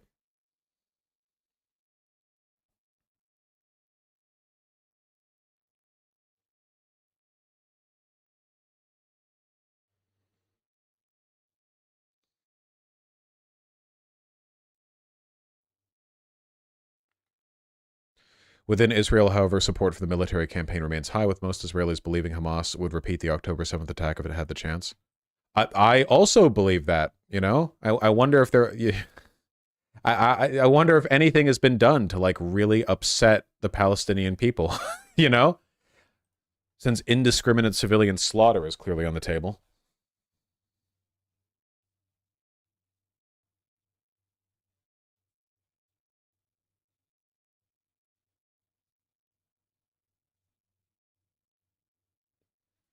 Well, that's all pretty wacky. Bernie didn't want to meet with him. I don't know why. Probably because in America right now, they'll fire you out of a cannon if you show any, like, they literally fucking censured Rashida Tlaib for calling for a ceasefire. Meeting with someone supporting the ICJ case from Israel, like, oh man, the fucking the AIPAC attack. Insane. We got to talk about Alexei Navalny. But before we do that, I got to take a piss. I'll be right back, folks.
All right. You know, before we get into it, I just want to say, minimally engaged at the moment with the drama as I am, you know, you guys are pretty wonderful. It's remarkable, but in spite of everything, in terms of messages and emails and what have you, the positive ones outnumber the negative 10 to 1, or thereabouts. Thanks.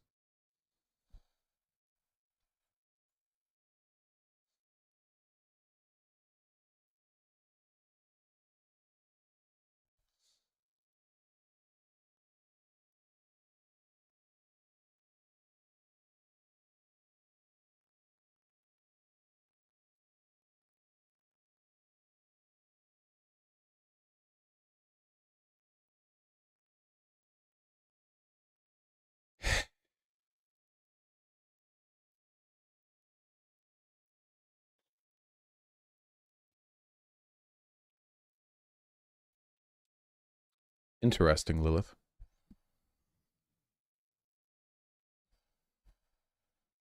I'm not surprised, save point. Have you seen Frieren yet? No, I haven't.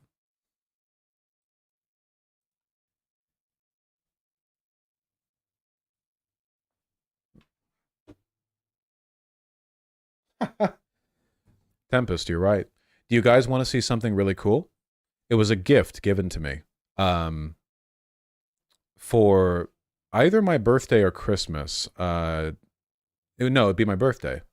That's right. Look, it's a bit odd looking. An egg. I bet some of you might recognize it from an insider video. It is salt. It's there's a company in the Philippines that makes a very specific kind of salt, and you can grind it. This is the pot that it was made in. It's a really nice video on it. Anyway, I tried some of it, and it's excellent.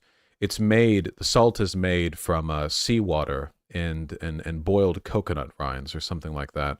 It takes a long time to make it. They make it in a pot that gets handmade, and they fill it with water over and over and over and over and over again. And as it evaporates, you just get the salt behind. And then they crack the top of the pot open. Here, lick it, please. I'm not licking it, I'm sorry. I give you guys enough horse allegation material. But egg, salt, coconut, a lot of synchronicity. Anyway, it's very neat. Ashes from the pot. Yes, video about the salt. There you can see. I might have to wash my hands actually because the ashes. I will say, the video was very interesting. Apparently, salt in the Philippines has to be iodized as a way of fighting back against some kind of nutrient deficiency locally, which means that they can't actually sell those eggs locally. They have to sell it to foreigners. So, didn't you wash your hands before? Yes, but now I have ashes from the sort of charred pot.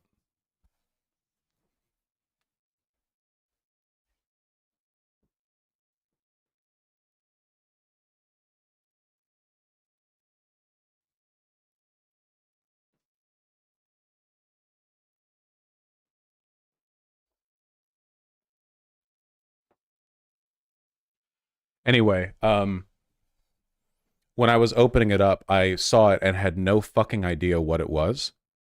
Obviously, like, its appearance doesn't really lend much, it doesn't really convey much information about the product.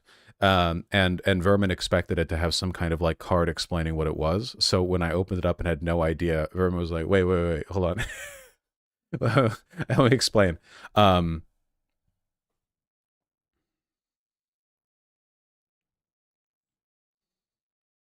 I don't own an umbrella.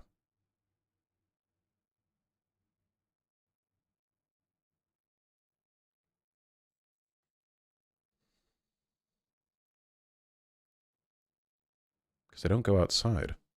What if it rains? I've got jackets with hoods. What was I saying? Oh, by the way, guys, I wanted to give you all an update. That lovely, expensive anthology jacket that I ordered a while ago arrived. I had it opened, and it was, without a doubt, the most beautiful and well-constructed piece of clothing I've ever held in my hands. It also didn't fit me. A peril of ordering stuff from online. I've shipped it back. I'll be getting a larger size. It's fine. Stuff like that happens. I have to pay for shipping, which is a bit much because it goes back to Hong Kong, but, again, whatever. For something that'll last me my entire life. Worth it, certainly.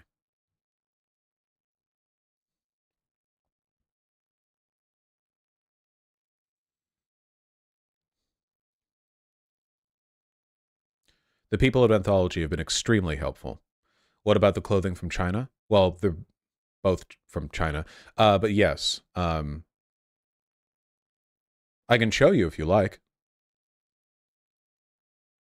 Here, I'll do that, and then we'll talk about Alexei Navalny. This will take only a second.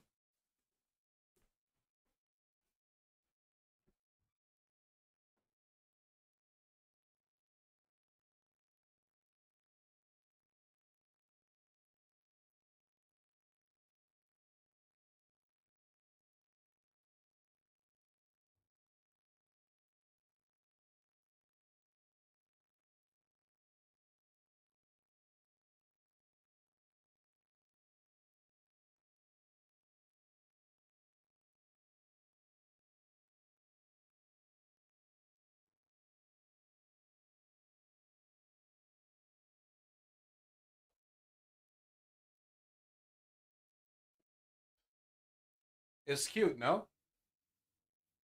Look at that. Woo! Some nice high-rise classic track pants.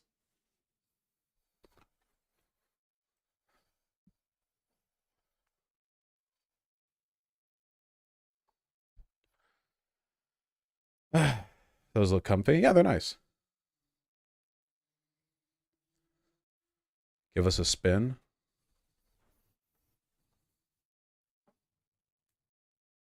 They're too loose to really show off my ass. Sorry, guys. Yeah? Oh, yes. Yes, I did. They liked it.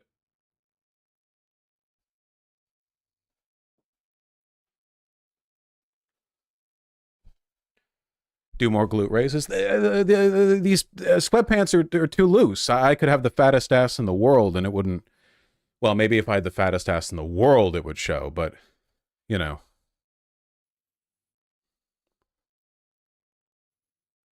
I actually did think these would look a little bit better if they were a bit tighter, so I ordered them in a size smaller. Stop skipping leg day. You're not baiting me. Anyway. Can I help you? Can I help you?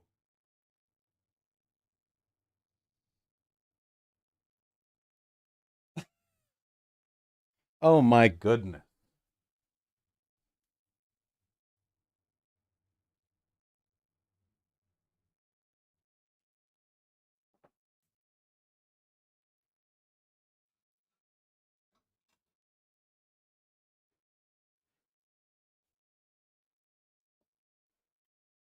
Anyway, take this as an example, see, of how high-waisted pants can make jackets look a lot nicer.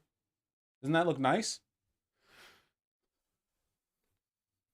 Like a nice big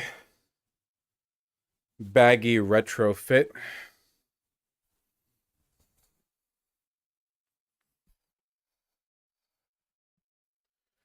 Those colors clash hard. Disagree. Remember when you said this would only take a second? Yeah.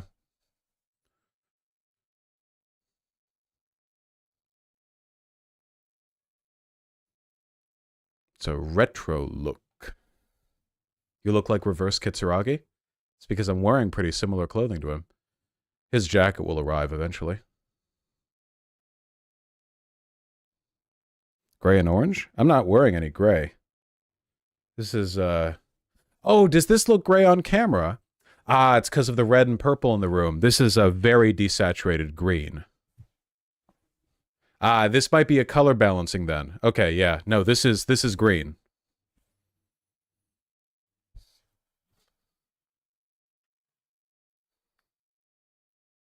Does that help? That helps. See? A tiny bit? Then it might be the color balancing in the camera then. The walls used to be painted green, so are the pants good quality? Yeah. All right. All right. All right. That actually is enough. No, really, that is enough. But thank you for the compliments. I rocked this fit to the grocery store the other day. I look forward to getting the slightly smaller sweatpants too, because I do want it to hug my ass.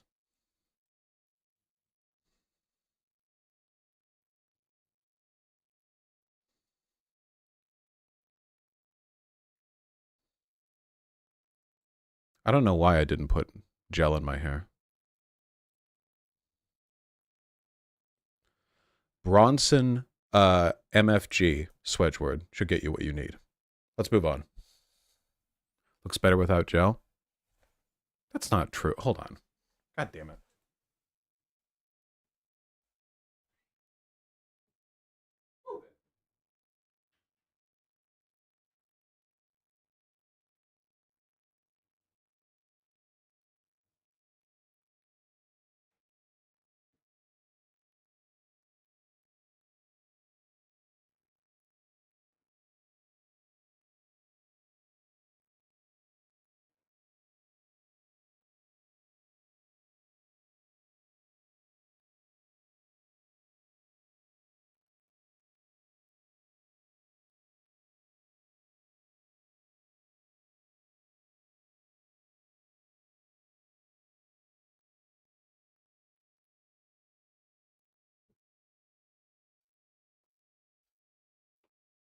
Well, much as I would love to say, see, it looks better, I wasn't able to see shit in the mirror because I sprayed sea salt spray directly into my fucking eyeballs. All right. Chat's not distracting me anymore. I'm closing it. Fuck you.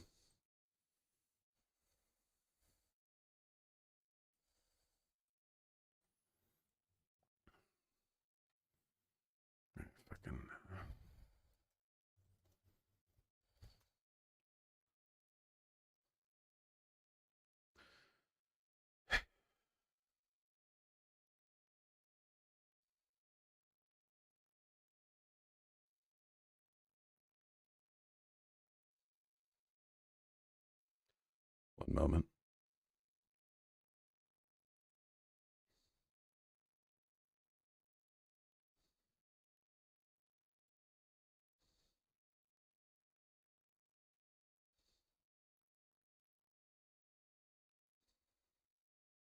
Want to bring in now from Berlin. Why? Why autoplay? You turn off autoplay, it doesn't make a damn difference.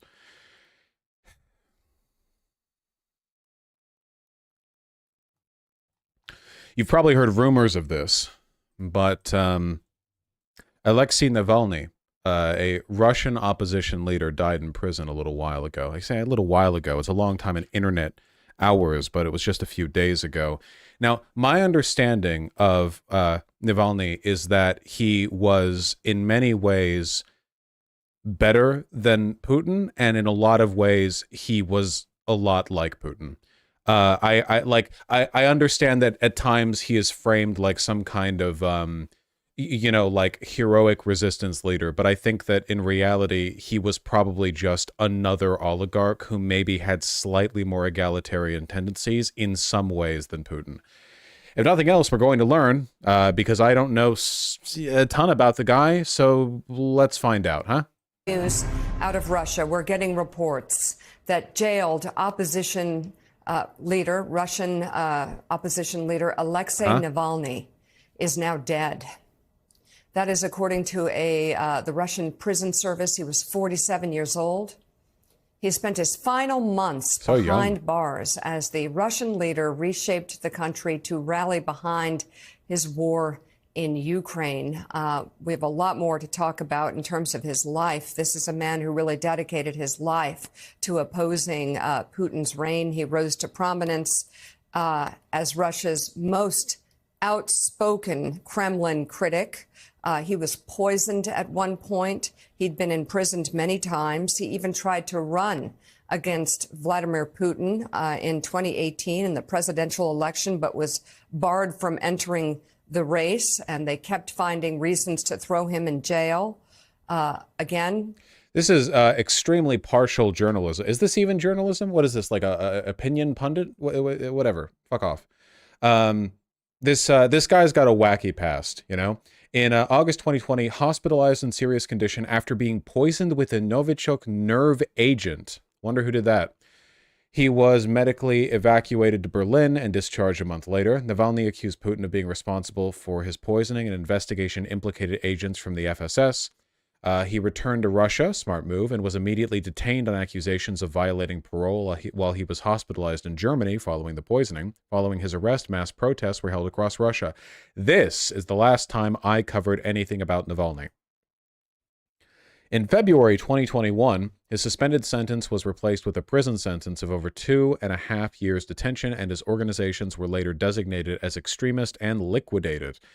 In March 2022, sentenced to an additional 9 years in prison after being found guilty of embezzlement and contempt of court in a new trial described as a sham by Amnesty International. Basically, okay, look, Putin, the only reason Vladimir Putin didn't like the guy was because he wanted power himself. That's it. That's the reason why. Like, this isn't some big ideological battle. This is like warlord shit, okay? You've got leaders who want power, and you've got other leaders who want power. And Navalny wanted power, and Putin wanted power, but Putin had more power to begin with and is probably a lot better at this.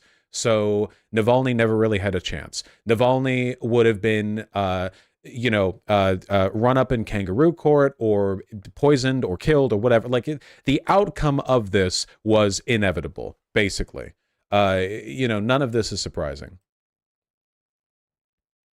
Anyway, now we get to our most recent development. In December 2023, Navalny went missing from prison for almost 3 weeks. He reemerged in an Arctic Circle corrective colony. God, that's spooky sounding. Arctic Circle that sounds scarier than the like fucking Siberian gulags, you know? Terrifying.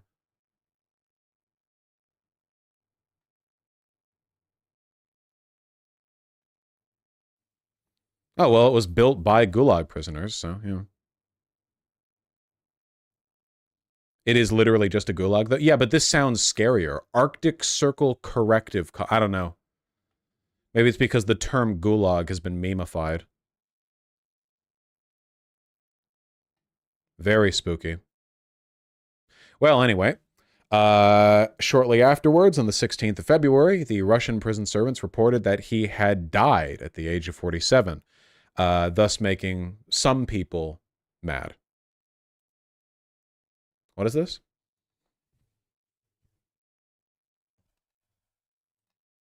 Hello? Здравствуйте. Сегодня мы поговорим о борьбе с насекомыми. Today we talk about insect control. No house is safe from cockroach infestation. This isn't what cockroaches look like, by the way. Cockroaches are pretty gross, but they don't look like this.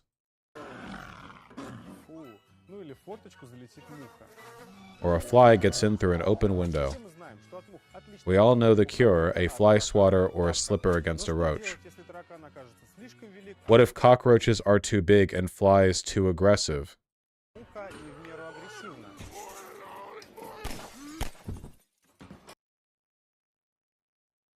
I'm sorry, was that the Half-Life 2 zombie noise? Слишком велик, а муха не в меру агрессивна. That's the classic Yabba My Icing. Oh, nice pause frame here. Okay.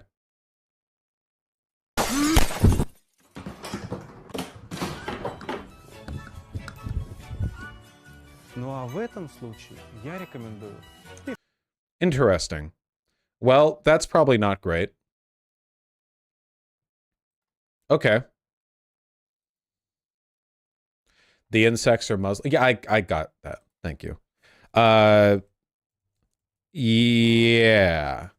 Probably not great.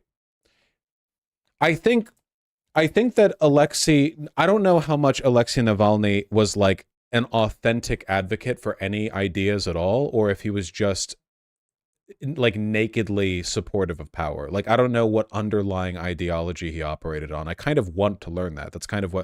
That's what I want to get into. Now, whether or not he was killed by Putin, the answer is obviously yeah. Like none of the like conspiratorial, you know, like I think the argument that he wasn't would be conspiratorial. The idea that Navalny would have died of natural causes, that to me sounds like an insane conspiracy theory. Like, you think the 9/11 trade set, well, you think there was holograms? Like, Jesus, like, obviously, you know?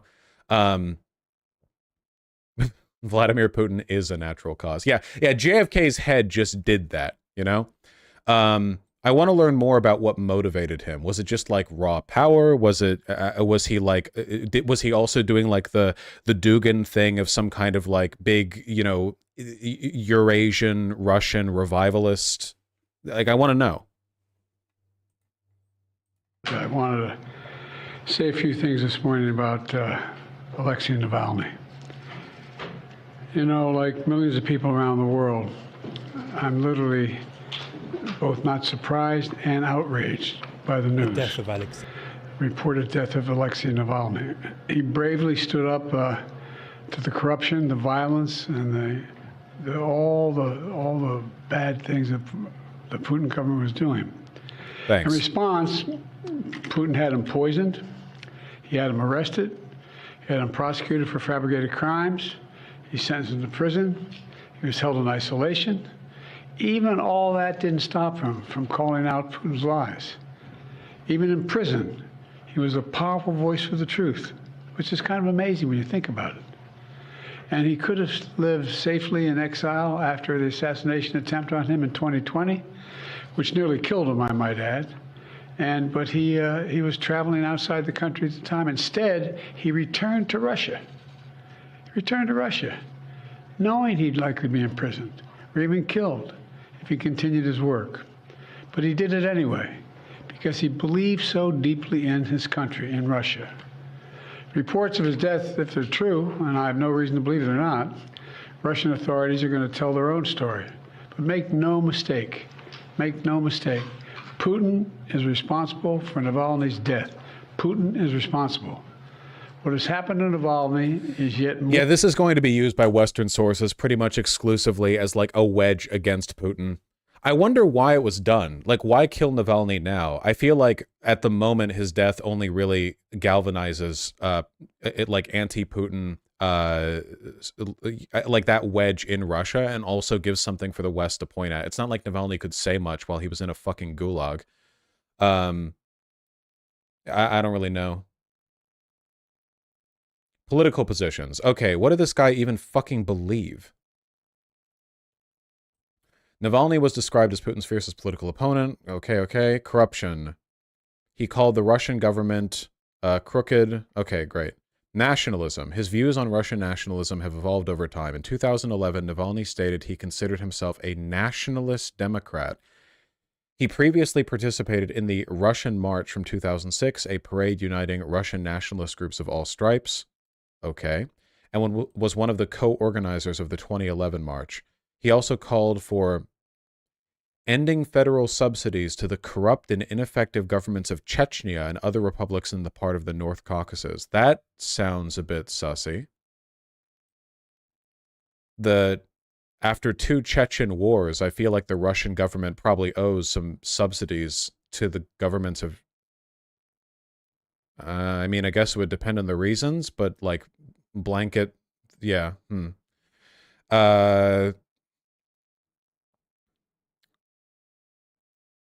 In 2007, Navalny co-founded the National Russian Liberation Movement, also known as Narod, which sets immigration policy as a priority. The movement allied itself with 2 nationalist groups, the Movement Against Illegal Immigration and Great Russia. I'm sorry, how much illegal immigration do you have to worry about in Russia? In Russia, how much is this a real issue? I mean, I'm asking genuinely because I don't know, but I want to know. Like, let's be real here. Your country is the biggest in the world. You have tons of empty land. You're losing people and your birth rates are nothing. What do you get, like North Korea, Kazakhstan? I don't think people are fleeing into Russia from China. In the same year, he released several anti-immigration videos, including one where he advocated for the deportation of migrants in Russia. In one of the videos in which he advocates for gun rights, he compares militants from the Caucasus to cockroaches and mimics, like the chest, shooting one who attempts to attack him. We just saw that. According to Leonid Volkov, Navalny later regretted making the 2007 video. Oh, okay. Well, we stand, we're big on reform in this channel. In 2013, after ethnic riots in Moscow district took place, I'll look at that, which were sparked by a murder committed by a migrant, Navalny sympathized with the anti-immigration movement and commented that ethnic tensions and crimes are inevitable because of failing immigration policies by the state. In Russia? However, he later said that, quote, the basis of my approach is that you have to communicate with nationalists and educate. Okay, when he says immigration, he means race. Russia is a massive multi-ethnic and multiracial country that has always had issues with its different, like, regional autonomy and independence movements. It's like how in America, when people talk about immigrants ruining society, and then they start talking about black people, the black people in America ain't immigrants, yo. That's not how they got here. So you just mean race, and he means race. So if anything, he's actually like the opposite of Dugin, because Dugin advocated for like suppressing regional, ethnic, and racial differences in favor of a gigantic, like national, like pan-Russian identity. Whereas this guy is doing the opposite, and he's like, no, actually. However, he later said that the basis of my approach is that you have to communicate with nationalists and educate them. I think it's very important to explain to them the problem of illegal immigration is not solved by beating up migrants, but by other more democratic means. Ah, like deporting immigrants, right.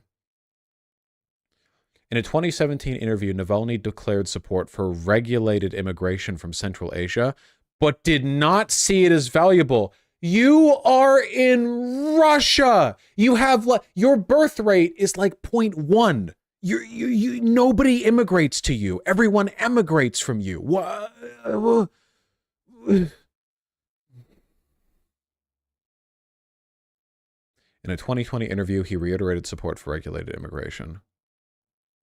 In 2021, Alexander Verkhovsky, head of the Moscow-based Sova Hate Crimes Monitor, said Navalny's statements on immigration were, quote, a long time ago and that he was a different man.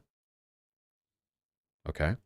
In 2017, Leonid Volkov, Navalny's chief of staff, said that they supported the legalization of same-sex marriage. Okay, guys, we're doing it. We're doing a gay ethno-state, a gay Russian ethno-state.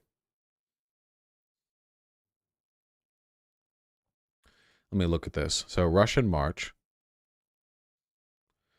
Several major Russian cities under the slogan of It's Our Country. Among the most notable participants were the Movement Against Illegal Immigration, the Eurasian Youth Union of Alexander Dugin, great, Dmitry Dimushkin, a neo-Nazi, great.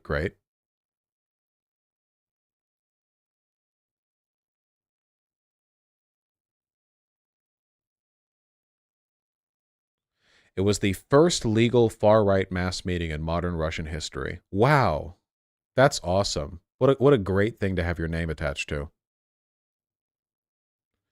Yeah, this guy literally does look like an evil henchman. Look, this guy looks like a Bond villain. Look at him. He's got like tortured eyes, which is a classic hallmark of a Bond villain, you know? Like he has some kind of like grievous physical deformity somewhere on his body that'll be exploited to kill him.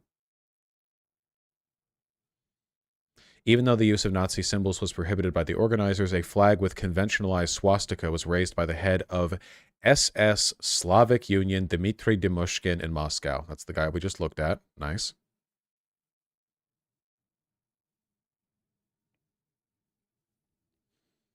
Okay, so this was just the Unite the Right rally, right? This was literally just the Russian Unite the Right rally. After the fall of the Soviet Union, you have like competing tensions between, you know, people who want to kind of like reclaim the empire and people who want to like consolidate and just be a white, you know, Russian majority ethno-state. And this is the latter group, even though for some weird reason supporters of Dugin were here, even though Dugin would not have promoted like racial, a land of contrasts.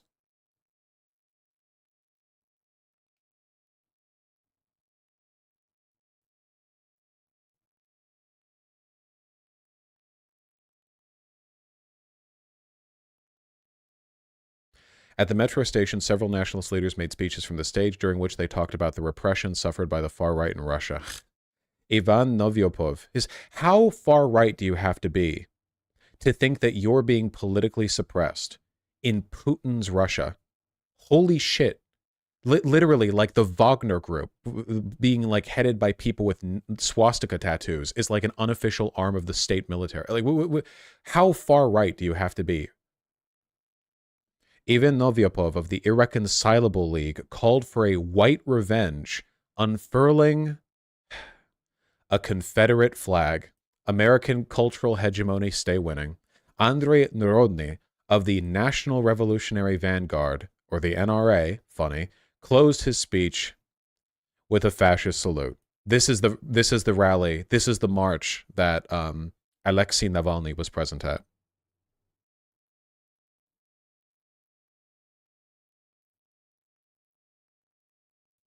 Okay. And then there's the movement against illegal immigration, led by Alexander Potkin, a former member of the ultra-nationalist Pamyat Party, the Russian far-right anti-Semitic, anti-Zionist, and monarchist organization. Oh, cool. So these guys aren't even like glorious revival types. They just fully want the Tsar back. Okay, all right, cool. Oh, so Navalny sure does have a lot of like weird associations with people who are so far right that they actually are like broken up under Putin's government, because Putin does more of the like Dugin thing of trying to like keep all the like regional ethnic movements quiet. That was what the Chechen wars were about, right? Like everything that Putin has done, like Putin is racist, yeah, but the goal of Putin's regime has been to suppress all of these regional ethnic movements to keep everyone together. The Soviet Union did the exact same thing. Navalny is weirdly associated with a lot of these groups. Yeah, when it comes to like racial activism, Putin actually seems to be to Alexei's left. The Great Russia Party, an unregistered far-right nationalist political party. Cool. Okay, not much here. Ideology: national conservatism, Russian nationalism, patriotism, and Orthodox traditionalism. Cool, cool, cool, cool. And now here's the race riots that Alexei Navalny commented on by saying, yeah, man, we need to like get immigrants out or whatever.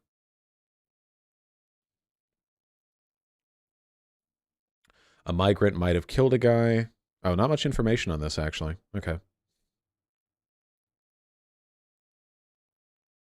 All right, and we're back to Alexei Navalny. Let's continue learning about his positions. Foreign policy. His views on foreign policy evolved over time. Previously, Navalny was described as sharing the establishment view that Russia is entitled to a say in the domestic affairs of its post-Soviet neighbors, and supported the expansion of the Eurasian Economic Union. He also called on Russia to recognize and militarily support Abkhazia and South Ossetia in 2008 following the Russo-Georgian War. He later apologized for this. In 2020, he spoke out in support of the Black Lives Matter protests against racism. Do you ever worry that American politics might actually be the most normal politics there is? And if you go to any other country in the world, the politics gets less normal? Yeah, is this Peronism? Is this like Eastern Peronism? Peron, your ghost haunts us.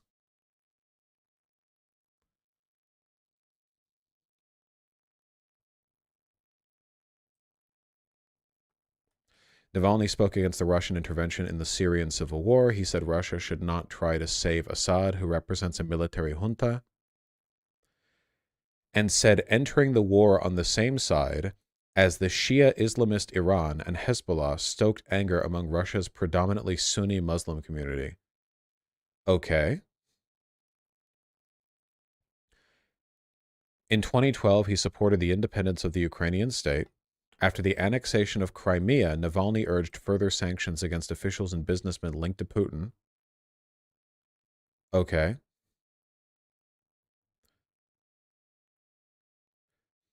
He said, Putin likes to speak about the Russian world, but he is actually making it smaller. In Belarus, they sing anti-Putin songs at football stadiums. In Ukraine, they simply hate us. In Ukraine now, there are no politicians who do not have extreme anti-Russian positions. Being anti-Russian is the key to success now in Ukraine, and that is our fault. Okay. In 2018, after the establishment of the Orthodox Church of Ukraine, an event labeled as the ending of more than 3 centuries of Russian spiritual and temporal control in the dominant faith in Ukraine, Navalny tweeted, "What took centuries to create has been destroyed by Putin and his idiots in 4 years. Putin is the enemy of the Russian world."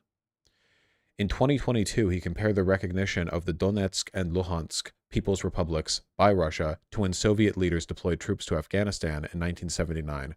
Okay, so he's very opposed to interventionism in Ukraine, which he seems to be very consistent on throughout. Okay. So I guess there are 2 ways that you can take this. Wrong, he wants Crimea. Does he? It says right here that after the annexation of Crimea, he attacked Putin. Did he say, like, we should keep Crimea after the war began properly? He initially said he wouldn't give Crimea back, but later changed his mind. Okay. So there are basically, like, there are 2 ways you can interpret this guy. Okay? Either he is a hyper-nationalist, white nationalist, whose only political motivation seems to be ousting Putin and taking power himself so that he can run Russia in the exact opposite direction, right? Which seems to be, like, primarily, more than anything else, white nationalism.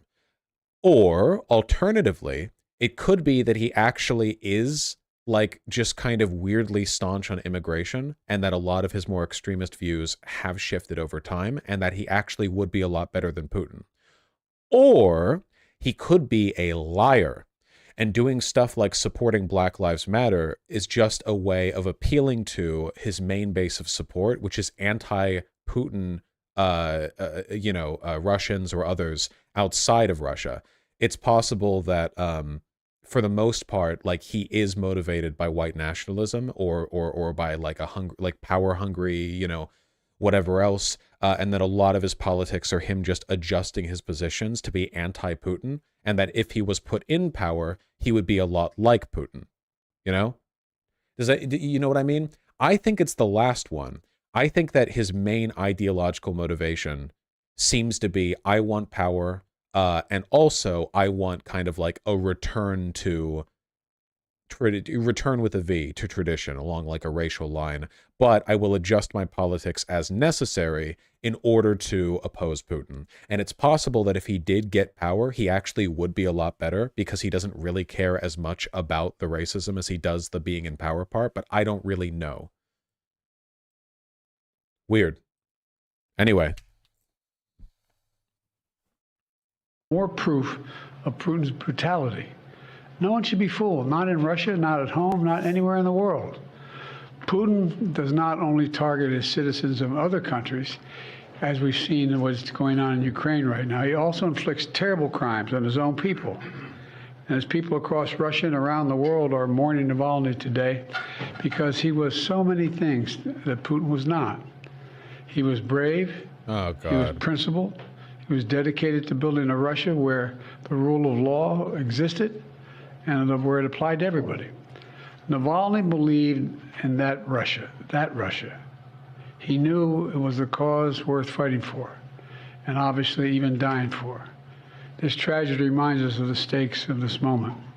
We had to provide the funding so you... In his death, we are seeing like a rare moment of synthesis where Biden, having just proposed perhaps one of the strictest anti-immigration bills in American history, sees something of a kinship in Navalny, who was himself primarily motivated by kicking, I don't know, Central Asians out of Russia. Like across from the east to the west, their aims unite. Ukraine can keep defending itself against Putin's vicious onslaughts and war crimes. There was a bipartisan Senate vote that passed overwhelmingly in the United States Senate to fund Ukraine. Now, as I've said before, and I mean this in a literal sense, history's watching. I'm bored of listening to this guy. Remarkably uncharismatic.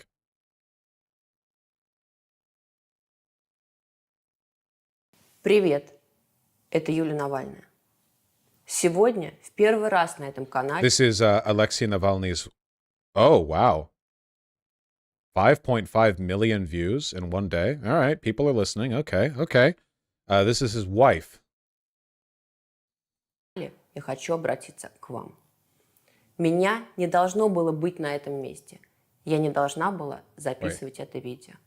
На моем месте должен быть другой человек. Но этого человека убил Владимир Путин. 3 дня назад Владимир Путин убил моего мужа Алексея Навального. Путин убил отца моих детей. Путин отнял самое дорогое. Twitter blocked her account, by the way. Why?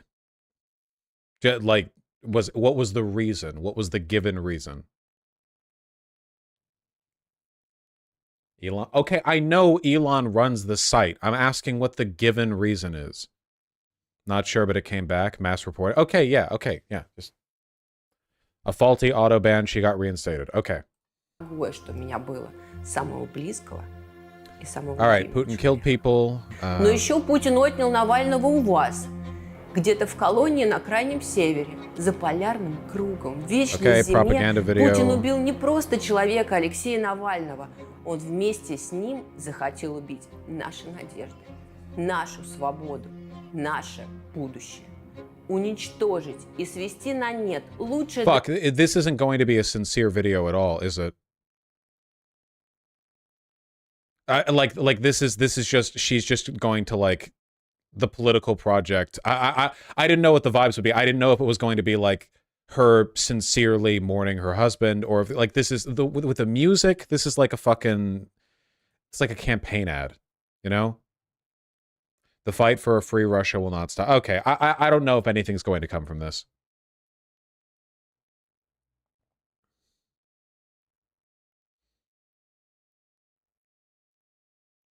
One thing that Westerners don't seem to understand is that, like, Putin is not going to be beaten by democracy, because the people in Russia don't want democracy. Democracy isn't like a default thing humans push for, like water and shelter or whatever. Democracy is an idea that you have to be sold on. An argument has to be made. Nobody's born believing in democracy.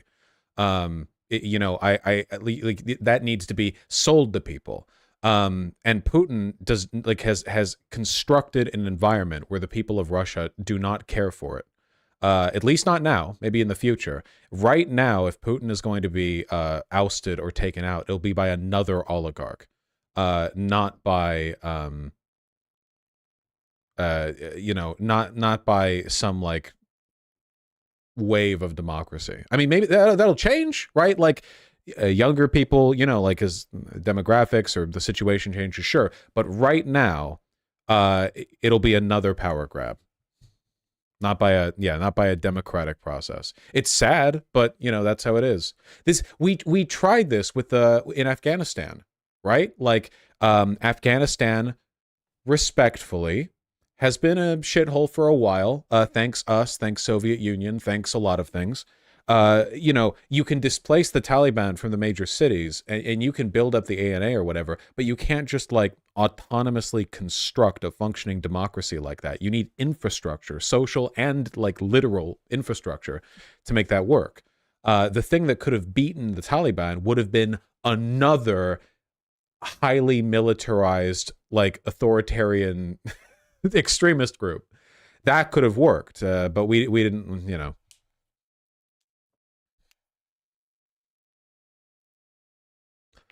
Very much a fight fire with fire kind of. We needed to invent the Taliban too, you know? I mean, we kind of did with ISIS, right? We kind of made ISIS with what we did. So yeah, there we go. ISIS has been losing though, because it turns out that the Taliban too needed some tweaking. Too much. Then why did it work in Germany and Japan after World War II? That's a great question. So a big part of this is because, first of all, the projects that we embarked on in Germany and Japan were not just like we beat a country militarily and squatted inside their cities, you know? This was like a massive years and years and years long process of, and what's important is an effort was made to directly engage with these countries at basically every level civically. I think that a lot of this was, how do I put this? I think it's because we respected Germany and Japan. Don't get me wrong, we were racist as shit against the Japanese, but the Japanese were a fully militarized, like, fascist state that put up a pretty good fight, you know? They weren't just like, you know, a bunch of insurgents in the desert. So when we beat them, us beating them wasn't just us like occupying some desolate city as their militia fled or whatever. We met and shook hands with their leadership, right? Like we, like the agreements and engagements that we had with them weren't just like us setting up shop. Nobody knew how to speak the language, whatever. We directly engaged. And a big part of this is because Japan and Germany were civically developed to the point where they had leadership we could meet with, right? The Taliban doesn't have like this gigantic, you know, like highly developed civic infrastructure that if they're invaded, they then have like this, how do I put this? Look, there are two ways that you can like beat and reform a nation, right? What we did in Afghanistan is we stomped over them effortlessly because we're America. The Taliban fled into the hills and we occupied like Kabul or whatever and just sat there, and all the people there didn't really give a shit because the quality of living was so poor that like whatever, like, you know, there wasn't really like the infrastructure present to give us much to restructure, you know? Whereas in Japan and in Germany, there was like this massive multi-level system we can engage with. I feel like I'm doing a poor job of making this point. I want to talk about this more in the future and maybe like think about it a little more. How do you induce democracy in these regions without doing West Germany part 2? Whoa. We're getting outside the scope of this segment, okay? Hold on.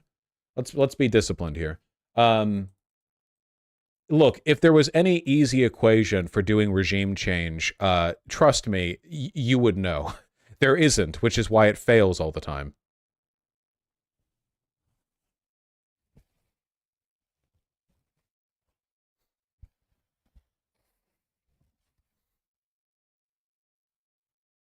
It might be that there's just no significant logic to it, and it really is just a case-by-case basis. All right. Anyway. What we know about his death, don't care. Death latest. Putin promotes prison official accused of torture. Oh, yeah. In response to Alexei Navalny's death, Putin has promoted the guy who tortured him. Remarkable.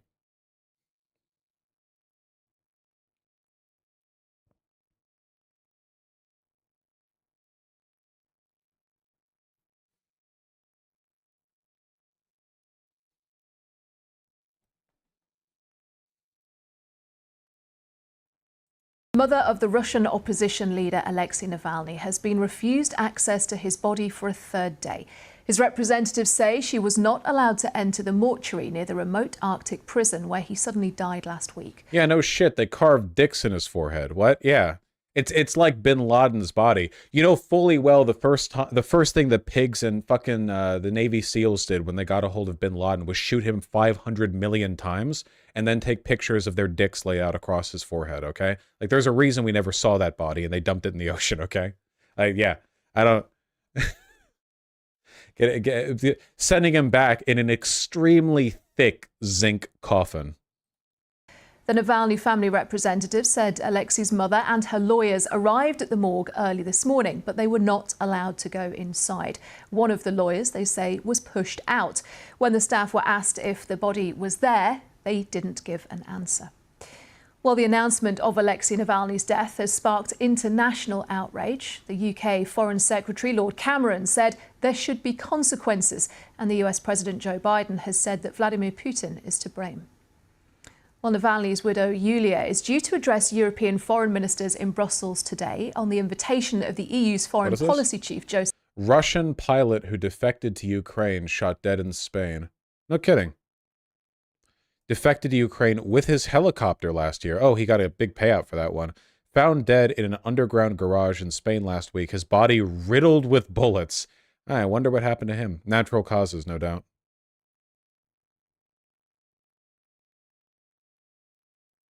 This is a way of dissuading people from defecting.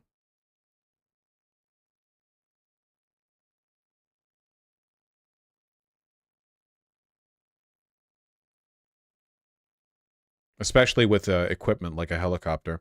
If you just like defect normally, like you're just a regular guy, they probably won't go after you. But if you leave with a helicopter, man, yeah. Joseph Borrell. The BBC's chief international correspondent, Lise Doucette, spoke with him about the significance of the invitation and the wider concerns around Russia and Ukraine. It is a way of first honoring Navalny, secondly express our deep sorry for this death, and third, and maybe the most important thing, is to provide a voice to the Russian opposition, because in Russia I find this man immediately extremely trustworthy. I don't know why. There's something about his cadence. There are people who want to live in freedom as you and me. And these people have been fighting together with Navalny. And many, which are anonymous, has also been sent to jail and maybe dead. And these people deserve support. That's Joseph Burrell. Well, let's speak to our Eastern Europe correspondent, Sarah Rainsford, who joins us live now. Sarah, the suggestion is that some kind of investigation is taking place and that has been extended. What do we know for sure? Well, this is a comment that's come from Kira Yarmysh, who is Navalny's spokeswoman, and she has said exactly that the investigative committee, a very powerful body in Russia, has informed the family that its investigations, its inquiry is ongoing, it's continuing. Boring. Yeah, he's dead. Thank you. And Anton Troyanovsky, Moscow bureau chief for the New York Times. Anton, thanks for joining us on this. Appreciate it. I know that I was just speaking about the battlefield in Ukraine with Richard Engel on the ground there, but I want to circle back, if we can, to the death of Russian opposition leader Alexei Navalny. You wrote an incredibly beautiful piece for the New York Times talking about his writings from prison, which were really powerful in reading them. You wrote this at one point: if they're told to feed you caviar, this is something that Alexei wrote, if they're told to feed you caviar tomorrow, they'll feed you caviar. If they're told to strangle you in your cell, they'll strangle you. That gave me, I have to say, Anton, chills in reading that, as if... That's literally how everything works. What? If the guard is told to do a thing, then okay. What happened to that pilot is terrifying. I kind of fear for Russian YouTuber and leftist NFKRZ. He moved here to Portugal recently. I hope he isn't considered a target by Russia. No, I doubt that. If Russia started going after like every single Russian expat or whatever, like if that was how they started to, that would be a very that would be a very time-consuming process with diminishing returns. So we're just making a martyr of him? Yeah, I mean, Navalny is objectively a martyr, right? He hasn't been imprisoned and killed for being racist or anti-immigrant. He's been imprisoned and killed because Putin does that to his political opponents. He is a martyr, you know. So yeah, I don't know. He saw his death coming. Yeah, I also had chills when I saw that letter from a friend of Navalny's who shared some of those letters with me. Absolutely, Navalny. You know, he had. Holy, he even looks like Richard Spencer here. Good Lord, look at that, remarkable. You know, he had been in prison for more than 3 years. He was imprisoned after surviving an attack with a military-grade nerve agent. He knew that what he was doing could well cost him his life. But as you know, as you saw throughout that imprisonment, and as we saw in reading those letters that he sent to friends and acquaintances while he was in prison, you could see that even as he understood those risks, he was determined, he kept his clarity of mind, and he was really convinced that what he was doing was right. Well, and he was determined. But wasn't he fascist? From what I have seen and what I have read, which is not very much, I don't get the vibe that he was fascist. I get the vibe that he was racist and a nationalist. Now, obviously, fascists tend to be those things, but I don't really get a fascism vibe from him. So this is one of the things that distinguishes Putin from a lot of the other power-hungry oligarchs who are clamoring for power at like the very, you know, the early days of the Russian Federation. It's that all of them wanted power, or at least most of them did, but Putin is ideologically fascist. You got a lot of that in his interview with Tucker Carlson. You see a lot of it in like his speeches. He's not just like a empty power hungry vessel. His position is not just I should be the guy in charge. That is his main position, of course, but underneath that is this weird multi-layered like a pileup of fascist esotericism, right? There's a lot of shit under there. He really believes, I'm pretty sure. You know, maybe he's not like always consistent. Maybe he's hypocritical often, but fascists are like that, right? It's just part of the process. Whereas with Navalny, he seemed more like he would shift his views and positions to whatever made him most effective as like the anti-Putin guy. And also he's racist. There you go, I guess. Putin was a KGB officer. Yeah, you don't get to be a KGB officer unless you're a fucking freak, unless you're a freaky little boy, okay? You don't get, like, you can't be a KGB officer while being this, like, empty utilitarian, all right? You've got to have, it's like the CIA, right? Back in, like, the 60s. Like, the CIA back in the 60s was not full of, like, you know, like, rational utilitarian types. They were fucking psychopaths. So, you know, and it showed in a lot of their behavior. Why just back in the 60s? Because the CIA is different now. The CIA used to be packed full of these, like, weird hardliner, like, anti-communist, like, stiff lapel freaks, whose, I swear to, like, you read anything about the CIA during, like, the height of the Cold War, and the main impression you get, I think, is that these men are all deeply sexually repressed, for one, and they just want to do drugs, but in a way that hurts a lot of other people. Whereas nowadays, I feel like you're in, like, a post 9/11, like, Zero Dark 30 world where everyone is going to be this, like, steely, like, they're mewing all the time. They're like, you know, they're like, they shave twice a day, and you know, they're all like, whatever it takes, defend the homeland bullshit.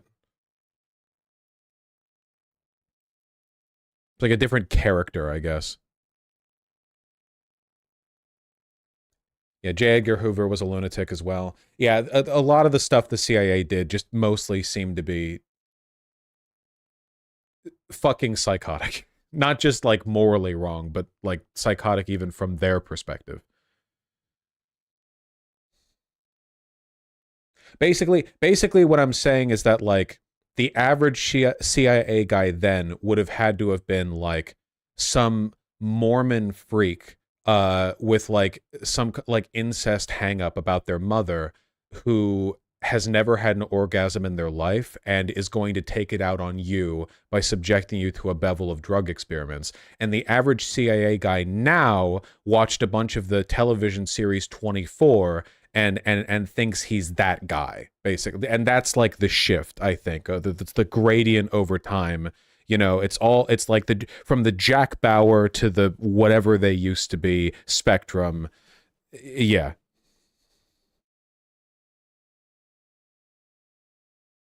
An entirely bad gradient. Honestly, what we have now is probably better than what we had then. Seriously, any declassified documents or reports or exposés or whatever, a lot of it's out there. It's not secret. You can read about the CIA back in the 60s. Insane shit, you know?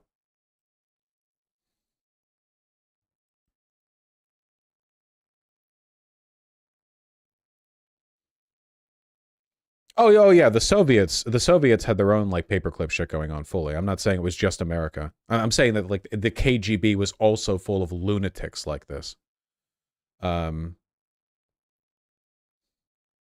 Really, really wacky shit. Nothing makes you feel more crazy, more like a crazy person than reading about the 3 or 4 things the CIA has admitted they... Yeah.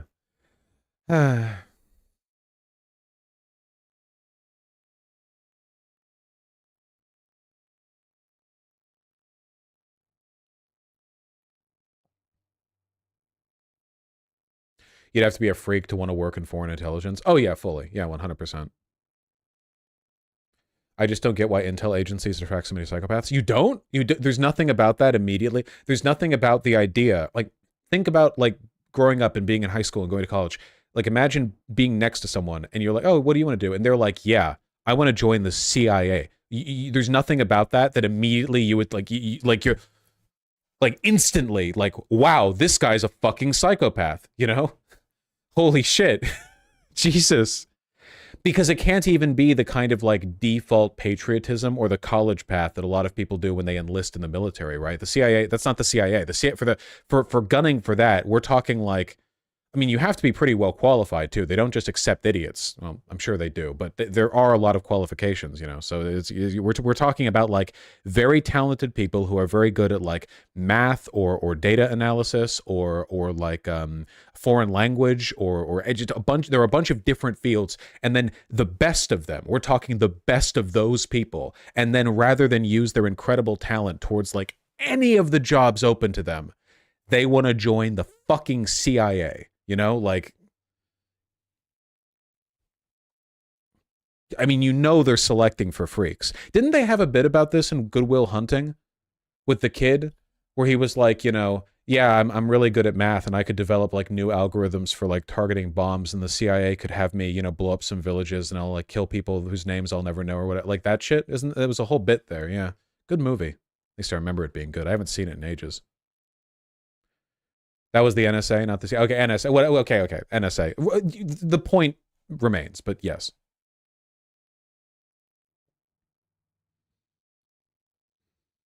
The CIA is cool and mysterious. Can't you see why people who are interested in the agent spy aesthetic would want to be? No. If you're interested in the agent spy aesthetic to the point that you want to make it your life, you are insane. Have you watched a spy movie? Like, the aesthetic is cool in movies. In real life, these are like empty, like freaks. Like find a spy movie where people there are normal. Go watch like Red or any James Bond movie or fucking the Bourne Saga or what. Like they're fucking psychopaths. You know, seeing that and wanting to like make a career choice around it it's a psycho behavior, truly.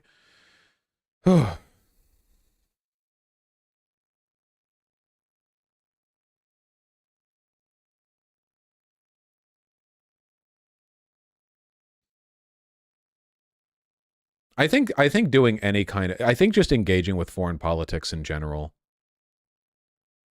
just makes you crazy, right?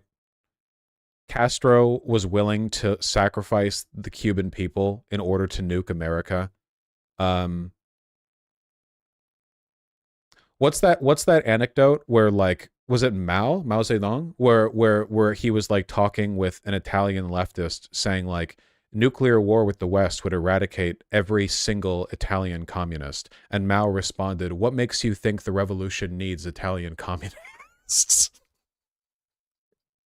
Maybe it's just, I don't know. Maybe just engaging with politics. This is a bad idea.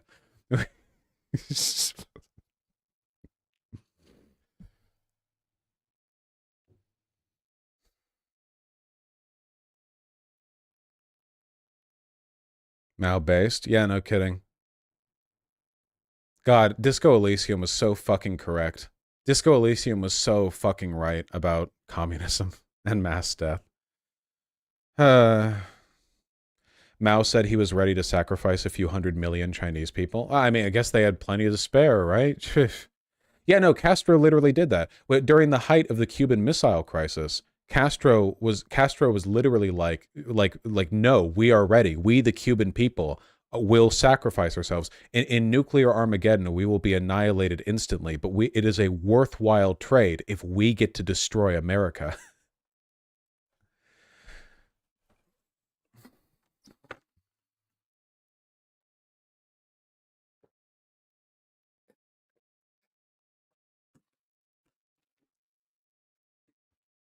Literally, quote, yeah, what if they killed 300 million of us? We would still have many people left. Incredible. God, Disco Elysium is so correct. No, this is the thing. Okay, this is the one distinction between communists and fascists. And there's only one. And by communist, I mean like Soviet or Mao style communist, you know, not a real communist, okay? The only distinction is that communists are willing to admit and defend how many people they're going to kill. Fascists will lie endlessly. They will play it out. They're not even people actually. Oh, so this doesn't count. Oh, whatever. But like the communists will just look you dead in the eye and say, yeah, this will kill 500 million people. But the revolution persists, so fucking Artemie, you stupid fat stinky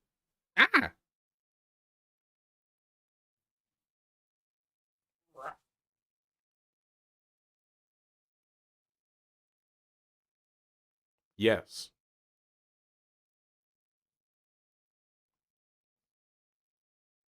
He's purring so loud, and he is digging his claws into my cheek. Artemy, I don't have fur to protect me. You know that, right?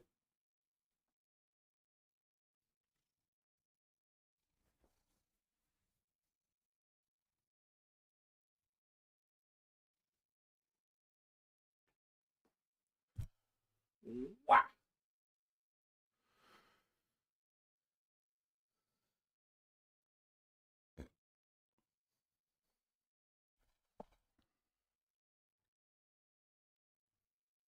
I need to close this off with that quote. Where is it?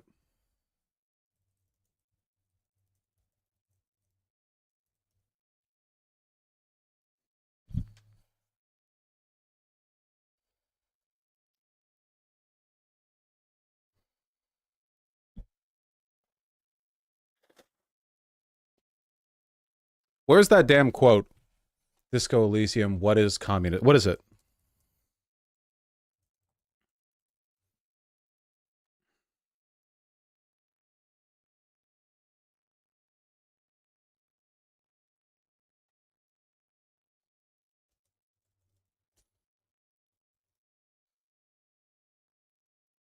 Is this it? Hey. Psst. Yes, you. Word on the street is you're ready to start building communism again.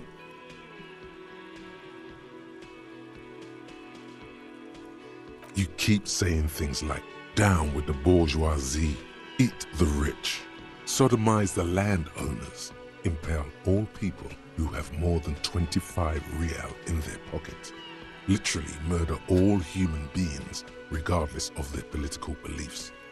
That kind of stuff. Salute. Funky style. Very funky. So tell me, do you have any questions before we fire up the big communism builder? Or do we get right down to it?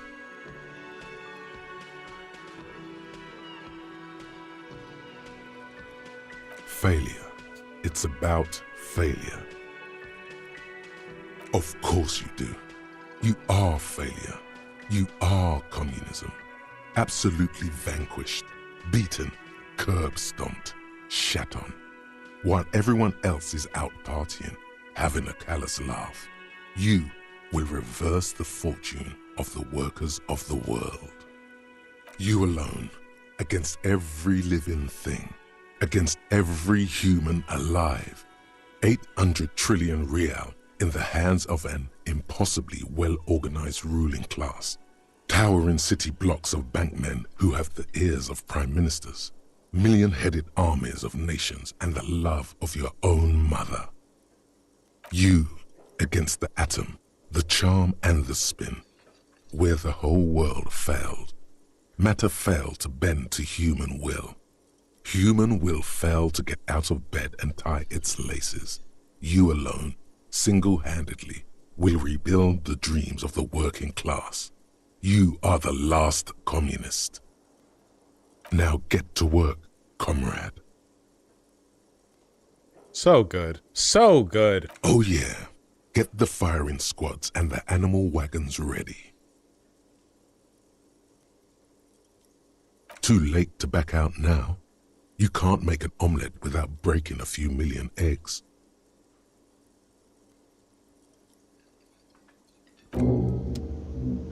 There was actually a bunch of discourse on Twitter recently from people talking about the meaning behind the last character you see in Disco Elysium. And as is traditional for Twitter leftists, unfortunately, a lot of them misinterpreted it heavily. The game is really good because it's extremely critical of communism conceptually, but it's also very like the game is communist. It is a communist game. There's no getting around that. It's very wry and it's very satirical and it's very like critical and it's very I don't know, morose about itself and what it means and what it wants, but ultimately like that is where it leans. It's very smart about it.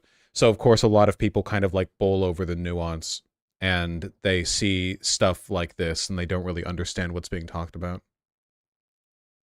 which is unfortunate. Anyway, this isn't politics. Well, I guess it is.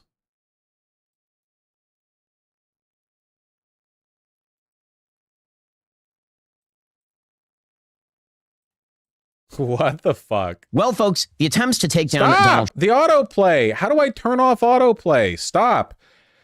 Disable autoplay YouTube. Go to the watch screen of any video. At the bottom of the video player, click the autoplay switch. Well, they make it sound so simple. But autoplay is off. It says right here that autoplay is off. And yet, it plays when the tab opens. Oh, right. Autoplay. Oh, right. Play the next video. Disable video play on tab open when YouTube. How to turn off YouTube home screen automatic play. No, not that. Auto pause video. Okay. YouTube auto pause video on open. Install the AutoTube extension. Why wouldn't this be on YouTube itself?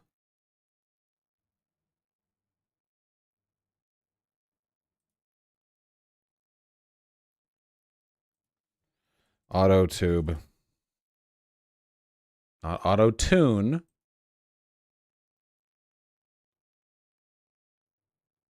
I don't think this is what I want. Man, fuck this.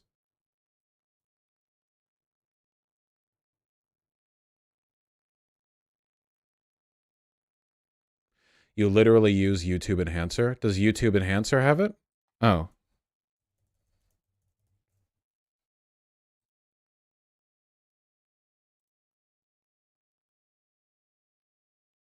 Okay.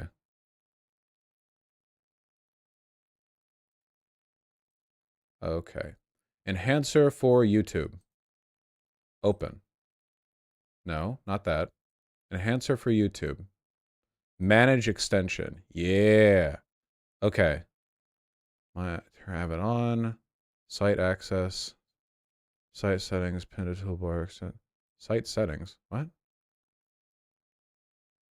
What? No. What? Do the thing. Manage extensions? Details? Extension option? What? How do I just change the thing? How do I change?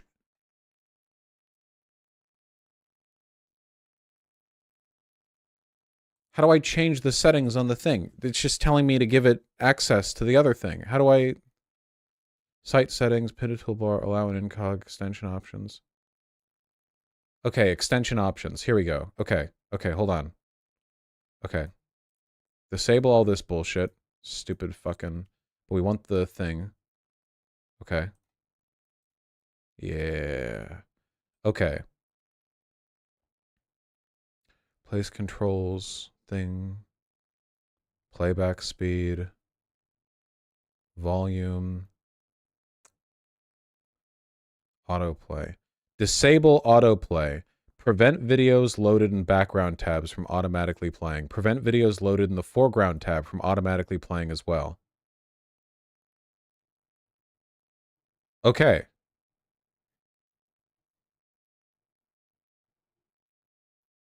That should do it, right? Okay. Now let me try reloading the thing. Okay, I think it works. I think we did it, guys. I think that somehow, in spite of my profound brain damage,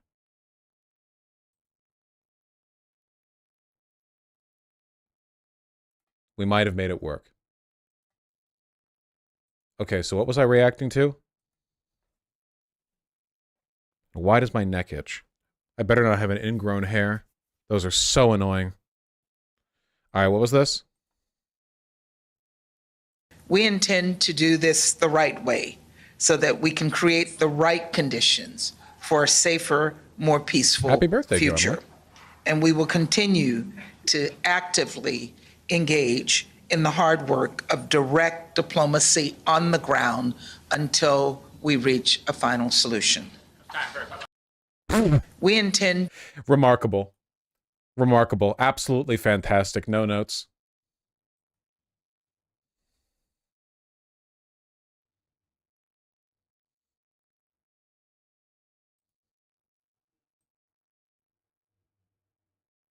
All right. Somebody said that Ben Shapiro was critical of Trump here.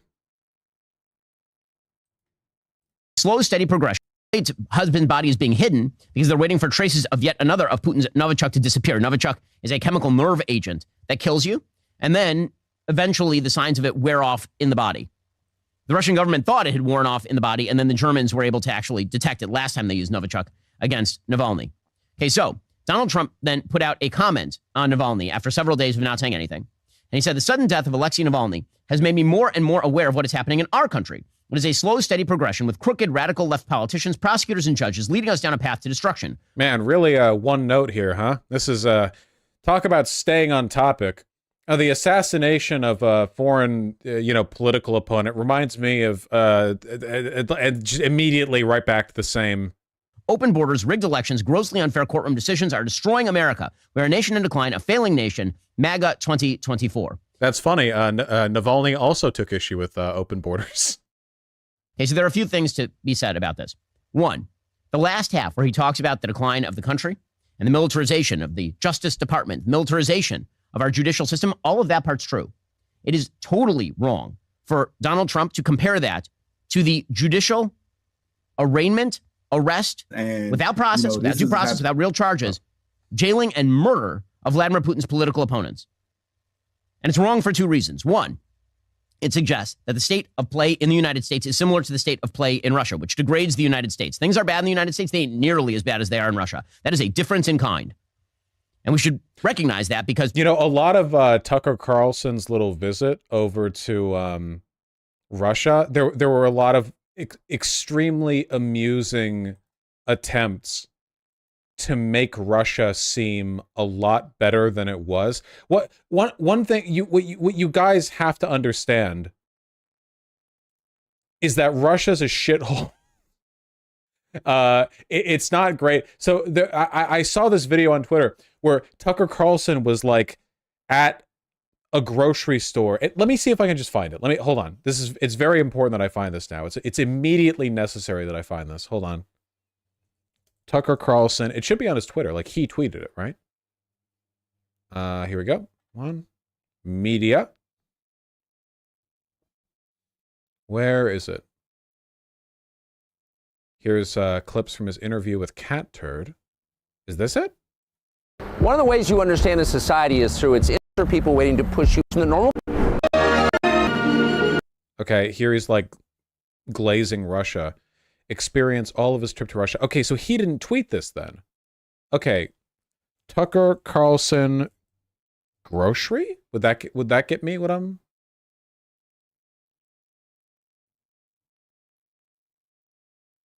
Ah, found it. Okay, found it.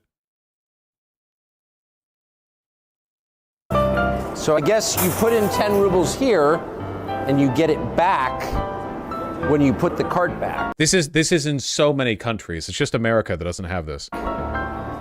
So it's free, but there's an incentive to return it and not just bring it to your homeless encampment.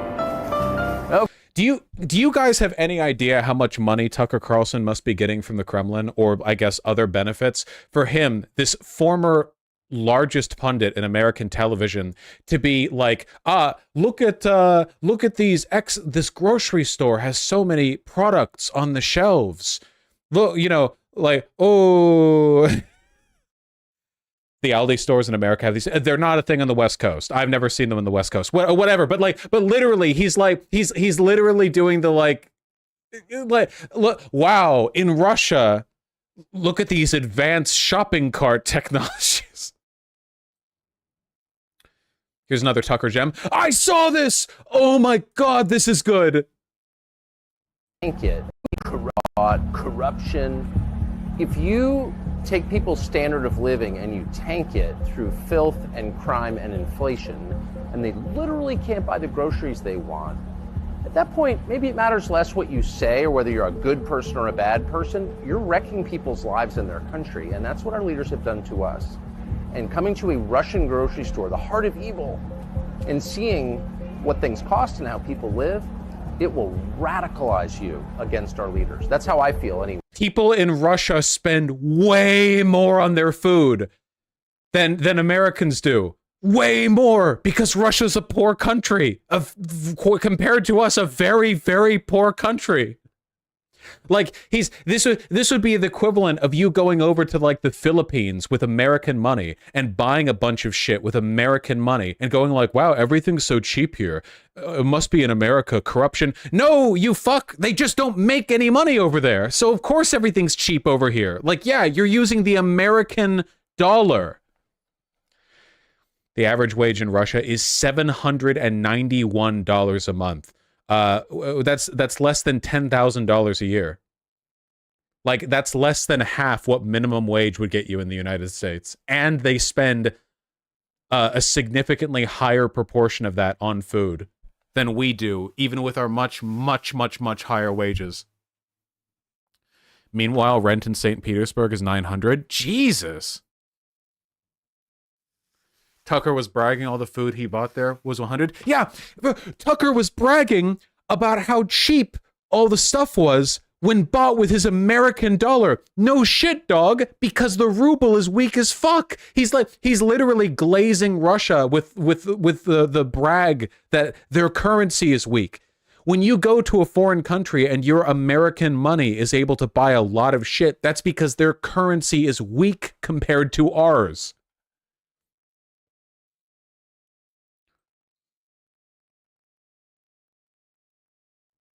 Tucker sniffing bread? Is that bagged bread? Yeah, it is. Is he's sniffing the bag? Does he know? Does he know that bread is bagged?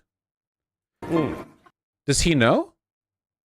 A lot of fresh bread is baked and put in a bag. Okay, Tucker Carlson is insanely wealthy and an heir to even more wealth. Has he ever been in a grocery store? Do you think he shops? Like, do you think he shops himself? You know, it's like that Bush. It's like that Bush Senior bit. Remember? We've seen this before. Bush Senior shopping scanner. This incident is so infamous that it has its own Wikipedia article.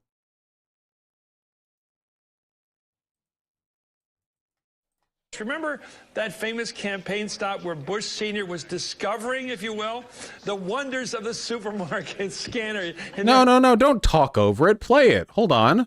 H.W. Bush scanner.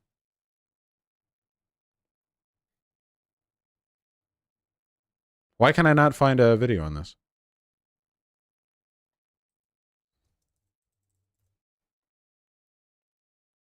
I can't find here's the clip. Okay.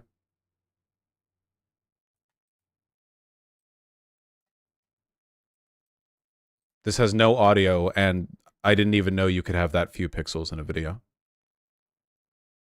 Do you remember when Tucker was talking about how hard it was to keep up with the drama of his housekeepers? I do remember that. Yeah. I do remember that.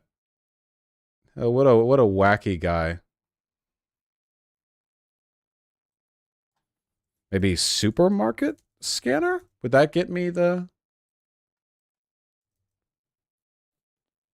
No, wow, I just cannot find a video of this. That's super annoying. Well, it's got a Wikipedia page. A lot of it. Wow. The CIA scrubbed it from the internet. Makes sense, given HW's background. All right, whatever. It's not really that relevant. Looking at Ben Shapiro. Again, many of these problems are fixable with, say, elections, or, say, with moving, or, say, with impeachments of bad judges. If the same is not true remotely in Russia. I remember this amazing video where Bill Gates had no idea how much shit cost. This is definitely copyright, right? All right, we're going to test your knowledge. I'll take 5. I know. What do you think? $4. All right, that's floss. Floss as well is very important to keep. Totino's Pizza Rolls. 1 bag of Totina Pizza Rolls. Totina's. Have some tonight. Hi. Go with 22. Okay, sorry.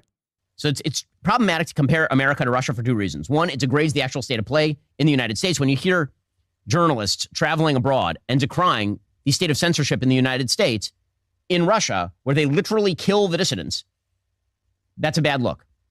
It's not true. Bad look. But it Goofy. also happens to downgrade the scale of what's happening in Russia, the state of evil that is happening in Russia. And Vladimir Putin is, in fact, a corrupt dictator. I know this has become unpopular to say in some circles. I don't know why. You can even make the case against American involvement in Ukraine without talking up Putin. But then again, I suppose you can't, because here is the thing. It is in America's interest to watch America's geopolitical rivals downgraded in terms of military capacity. It is not in America's interest to watch those geopolitical rivals gobble up large segments of the globe in terms of territory and population that have control over things like grain and oil. Making a realpolitik case for why the United States should basically acquiesce in Russian military land grabs, that's a very difficult case to make. So the only... It's insane how, like, on this topic, Ben Shapiro's completely correct, and the response from the broader right basically just seems to be to call him a Jew. Like that, like, because on this he's correct. Like, he is you know, he's not a neocon, he is a fascist, but he's, you know, he's closer to being like the civic nationalist line of fascism. He's not as with less esotericism, you know, less of this like weird internationalist plurality, more national leaning. I don't know. It's a weird divide. Like, he's, yeah. But right now, like, the far right, the right broadly is just like pretty aligned with Russia, you know?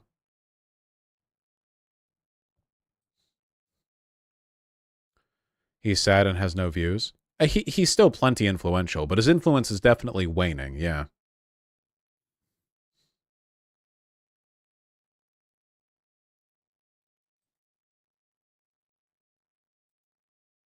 Fell off even? I wouldn't say so. I'm sure they'll get to that, though. All right, listen up, folks. I'm really hungry. I haven't streamed in a while. I find this quite tiring, actually, at the moment. I'll probably find it less tiring tomorrow. I also know that I have to read a lot of donations because you guys have been very hungry. So what I'm going to do for you guys... There you go. Let me read through some donations.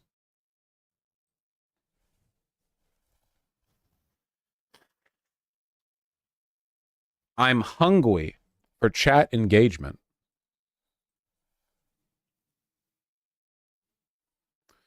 All right.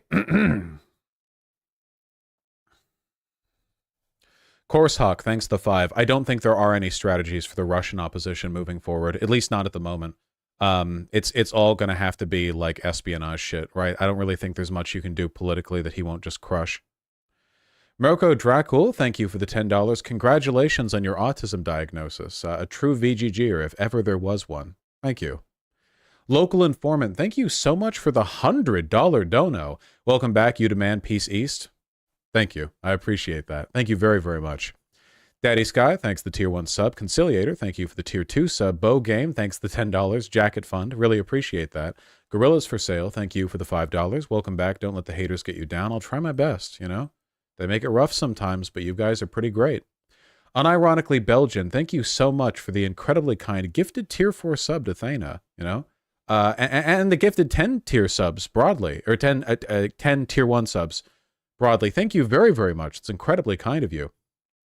Glazing the audience, or maybe not, because that would make them white, and now they're orange. Thank you. Course Hawk, thank you for the $10. I really appreciate that. Mr. Alaska with the tier 2 sub. Unironic, the latest drama has gotten me even more involved in the community, so a W is a W, I guess. Nice. Yeah, I think it really is like a day one, year one kind of deal, I think, with how we're going to be moving forward community-wise.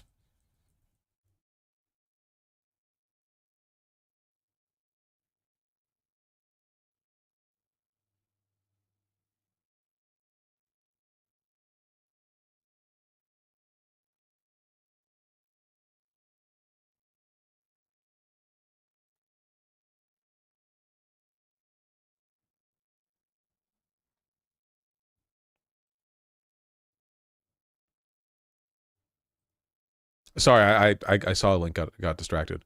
No, guys, I'm hungry. I was just looking at the Reddit. I saw somebody link the What If All History post. Apparently he made a video, it'd be fun to go over. I was just looking at it, and I looked at the comments, and I just forgot for a second I was streaming. I'm hungry, and I'm a birthday boy. I think that I should be given some leeway. Anna Cake, thank you for the very kind tier 3 sub. Very kind of you. Hailstorm and Kyon the Destroyer, thank you for the $10 both. Really appreciate that. Thank you for the birthday boy donos. Sake Tanuki, thank you for the 5 tier 1 subs. Really appreciate that. 3,000 years of Greek civilization till they acknowledge being gay is okay. Yep, it's pretty much over now. Emma Goldude, thank you for the tier 2 sub. I now have my retard badge. True. Renio Wu, thank you for the tier 1 sub. I really appreciate that. I hope you have a good time out there, friend. Enjoy Taiwan. Blinzo and Sandler, thanks the tier 1 subs. Born of Osiris 606, thank you for the tier 3 sub. Glad to be welcomed back by OKBV. Very kind of them. Soli and Verona, thank you for the tier 1 subs. Jack DeBruce, thank you for the $20. Hey Vosh, been listening to your VODs at work since January 6th, shortly after becoming an ex-Trump supporter. You helped me figure out what I value. Good luck with this BS. Thank you. I'm really happy to hear that. It's wonderful to know that I can have any kind of positive influence, you know? Myco XD, Orson Zed, Testiclites, and someone. Thank you for the tier 1 subs. Really appreciate that. Lina Lux, Fuzzy Doodle 99, and Stack of Pancake, thank you for the tier 1 subs as well. Thank you, Protozalia and Semilocon likewise. Neurodia, thank you for the tier 2 sub. Enjoy your red name back. Ass. Thank you for the $15 and the very kind birthday boy wishes. I love the birthday boy wishes. Guitars Forever, thank you for the tier 1 sub. Really appreciate that. Appalachian Anarchist, thank you for the $10. That's very kind of you. Awesome Berserk Shelf, by the way. Holy shit. That looks great. That looks really good. Briansky, thank you for the tier 3 sub. I'm proud of this community as well. Thank you. Whether you lurk or not. Cats on Meth, thanks the tier 1 sub. Protozalia, thanks the 2 gifted tier 1 subs. Really appreciate that. Weltrom Bestie, thank you for the tier 4 sub. Your content has helped us through some bad times this past year. Hate to see you getting dragged like this for no reason. Have some monies and stay strong. It helps when you have a wonderful community. Thank you very, very much. That's very kind of you. No, Cypher23, I haven't seen this. A Christian family moved to Russia to escape LGBTQ trans, but now they're ready to get out. The patriarch of a right-wing Canadian family of 11 had just about enough of gay people in his country. We didn't feel safe for our children there in the future anymore. There's a lot of left-wing ideology, LGBTQ, trans, just a lot of things we don't agree with what they teach now. We wanted to get away from all that for our children. They moved to sunny Russia for their Orthodox value.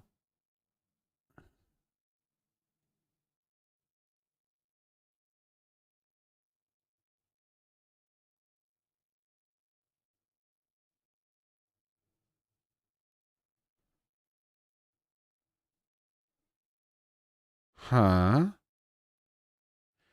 Okay, this might be a good bit. We might go over this in the future, though it feels a little petty. But not right now, because I'm a hungry boy. Not a pseudonym and Liebe, thank you for the 5 both. Really appreciate that. Thank you very, very much. Planning on spitting in the face of your music takes by dropping 1,000 on a sample. I like music. I like music. It makes me happy. Whatever makes you happy. Moose Juice, thanks the tier 1 sub. Anguish, thank you for the $15 birthday dinner funds. Thank you very much. Nowadays, now that every cocktail in a city is $20, much appreciated. Fucked up. Guys, you should be pre-gaming everywhere, okay? If you need to, mix a fucking margarita and put it in a water bottle and then go to the club, okay? So, like, insane. Every fucking cocktail is like $20 now. You can make a cocktail. You can make, with $40 of ingredients, you can make $500 of cocktail stuff. You know? Like so easy. Better yet, be sober at the club. What are you, fucking Mormon? Good Lord. Why are cocktails so expensive? I don't get it. Because it's a drug. It's the same way you can price up any drug. Literally, like that's it. It's like an event drug, right? So unlike weed, where you buy a bunch of it and then you just have weed for a while to smoke at home, with a drink, it's like you're there, you want to drink there. Like they would do the exact same shit with cocaine if you could buy lines at like any bar. If you could buy a line there, you know for a fucking fact they would be upcharging that shit. A lot of restaurants actually don't make that much money on the food. Food is expensive, like to procure high quality ingredients. So they upcharge like crazy on the alcohol, and they make back a lot of their money on that.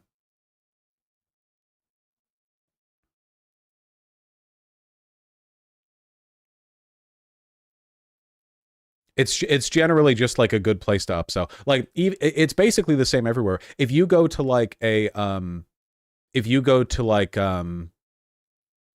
movie theater and you buy like their cheap hot dog or nachos or pretzel, they are upcharging you like crazy on that, to be sure, but nowhere near as much as they're upcharging you on the soda, because soda is free.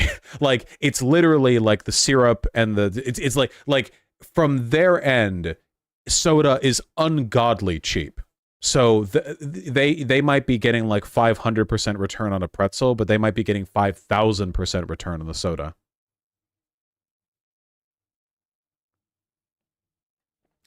Baba Beta, thank you for the $10. I really appreciate that. Yeah, I've been waiting to cover Navalny's death as well for a while. There's lots more I want to cover. It's just, you know, I'm a birthday boy, and a hungry birthday boy.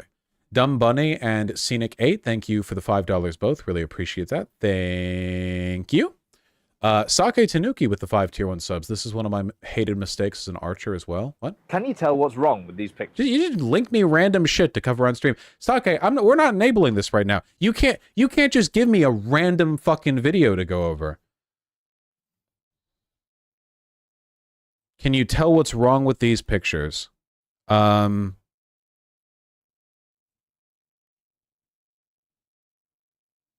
they're all pretty different in terms of their form, right? But I don't know much about archery. This is one of the more common mistakes in character art, video games, and occasionally films portraying archers. And at first glance, it probably looks fine, because to most people, this is what a bow looks like. But if your bow looks like this at full draw, then you've got way too much string to actually shoot an arrow. Because real bows don't use elastic strings that flex as you shoot, but rather they get their tension from the limbs themselves, moving and bending. And while different bows come in different shapes, they will all change their shape as you pull the string back. So if you are drawing... That's true. You know what's one thing? I did actually used to do archery for a little while, just like for fun, you know, at a local park. One thing that needs to be way more represented in fantasy media is the strength archer, okay? Big bows take so much strength to use. And in fantasy, you've got like fantasy materials, right? Have like a big beefy dude with a bow. When he like fires that shit, it just like goes through like 3 guys. Fuck that. That's awesome. Like, fuck yeah. Like it's always, oh, it's like an effete elf or whatever. Nah, some like if you've got a fantasy world where people can like slam a hammer down and do like big earthquake strikes or whatever, then fuck it. Have like a guy with a bow, and the bow's made of mithril or some shit, the wood of an elder tree. Fuck, I don't care. And then they pull it back, and every time they let it draw, the like snap of the air moving does a little like poof, and they fire that shit through like a stone wall or something. Hell yeah. Yeah, the 3-ton longbows, yeah. Elden Ring great bow moment. Literally, yeah, like basically. Dude, be cool.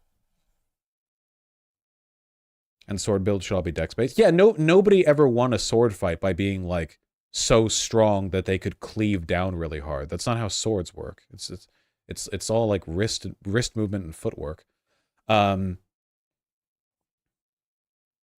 It's Baba Bida. Gotcha, Baba Bida. I'll try to remember that, but no promises. I've got a very bad memory, famously so.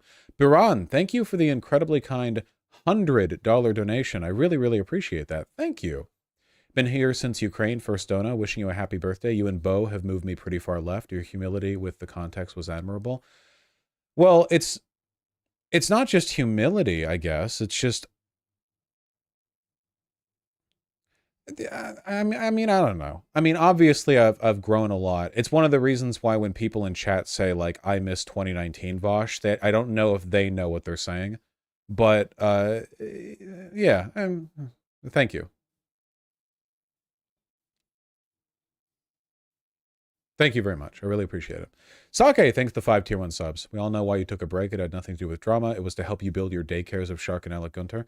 If anything, I'd be in the daycare they manage, right? Because I'm like a little birthday boy. I gotta send you guys over to Shark.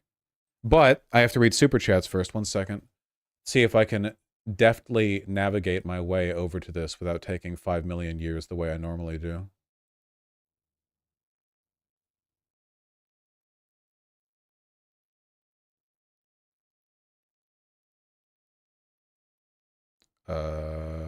Nope. I fucked up and forgot which one it was again, but here we are. Took me a second again. John Hagen, thank you for the $10. I really appreciate that. It's very, very, very kind of you. I'm happy that I could help you come out as trans. I hope you're doing well. Endeavors DNB and Kuya Demon, thank you for the 5 both. I really appreciate that. Rebecca Dunks and that 1 account, thanks the $2 both. Horace, thank you for the $10. I'll try. Bet, thank you for the 110 try. Really appreciate that. Mika Alsa, thank you for the $5. I have not seen yesterday's Alabama Supreme Court decision.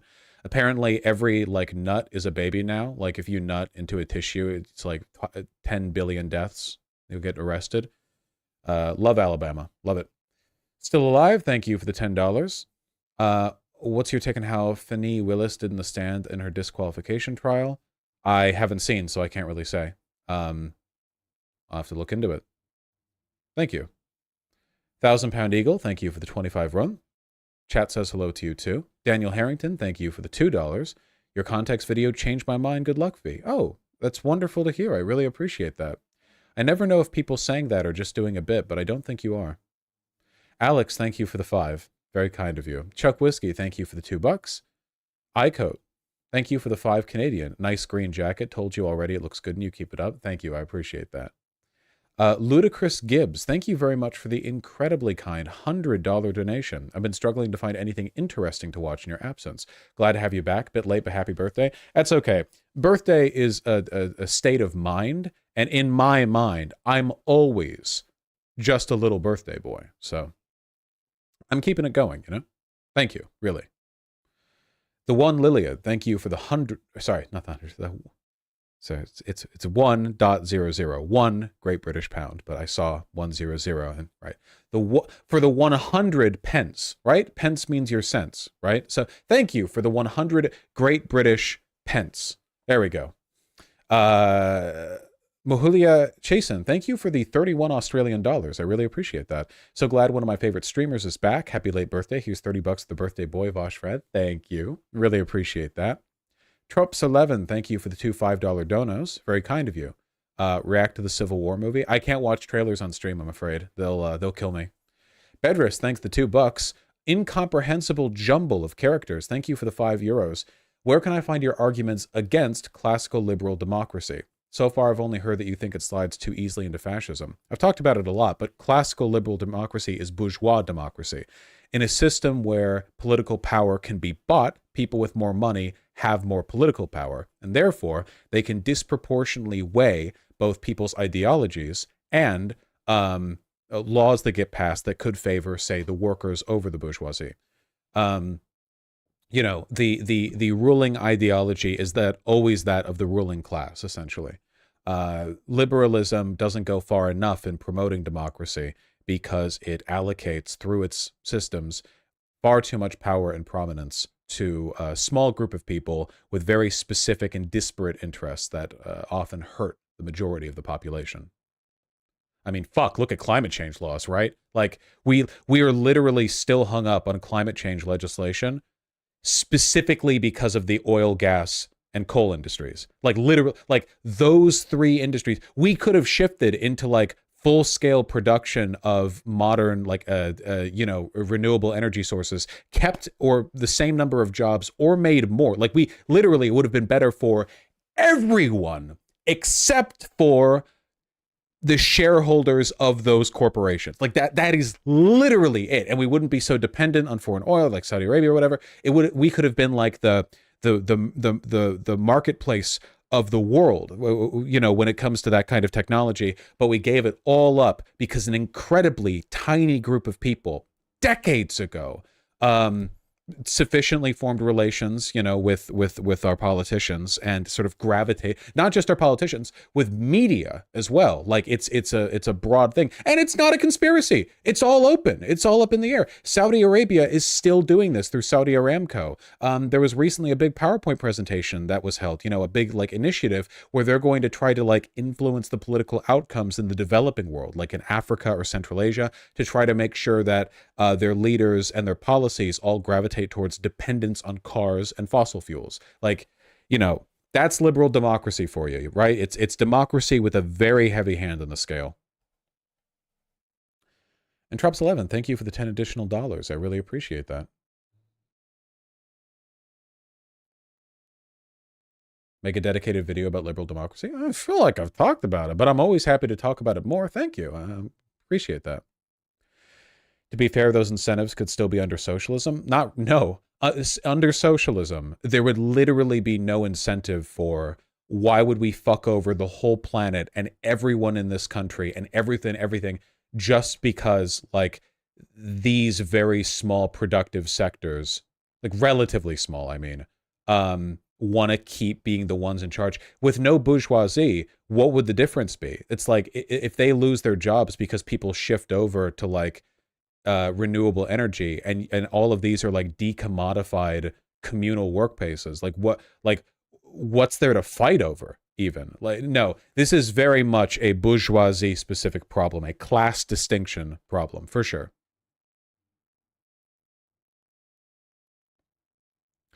What if one country has wealthy resources and wants to exploit them at the cost of the environment of everyone else? Well, that's not a problem that can be solved with socialism or capitalism, because at that point you're dealing with a separate system, right?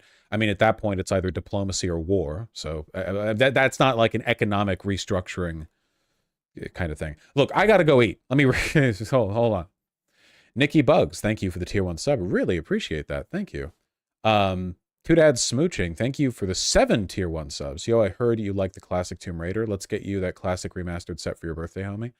Yeah, I really want to play that. I want to play that so much more than I want to play Metal Gear Solid. I know I promised Metal Gear Solid, but I didn't know about the classic Tomb Raider reboot, and we could play it, and I could finally beat it. I've never beaten those damn games.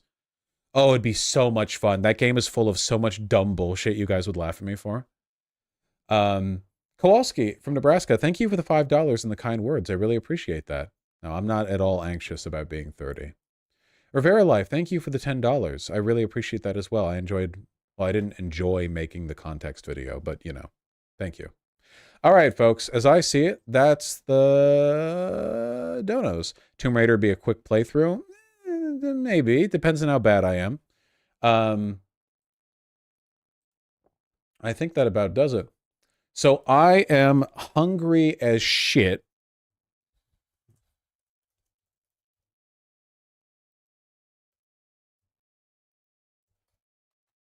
Shark streaming? Over the years, we've put a lot of dreams in motion. Shark is playing Tekken. Now, I don't know anything about Tekken. As a white boy, I'm actually not legally allowed to have opinions on or even perceive Tekken with my eyes. So I'm going to throw you guys over there and hope that some of you can get something out of that. Thank you, Koi. I really appreciate that. I'm going to send you guys over to Shark. I love you all very much. It was wonderful to be able to stream again. I look forward to doing it tomorrow. Okay? I'll see you guys then.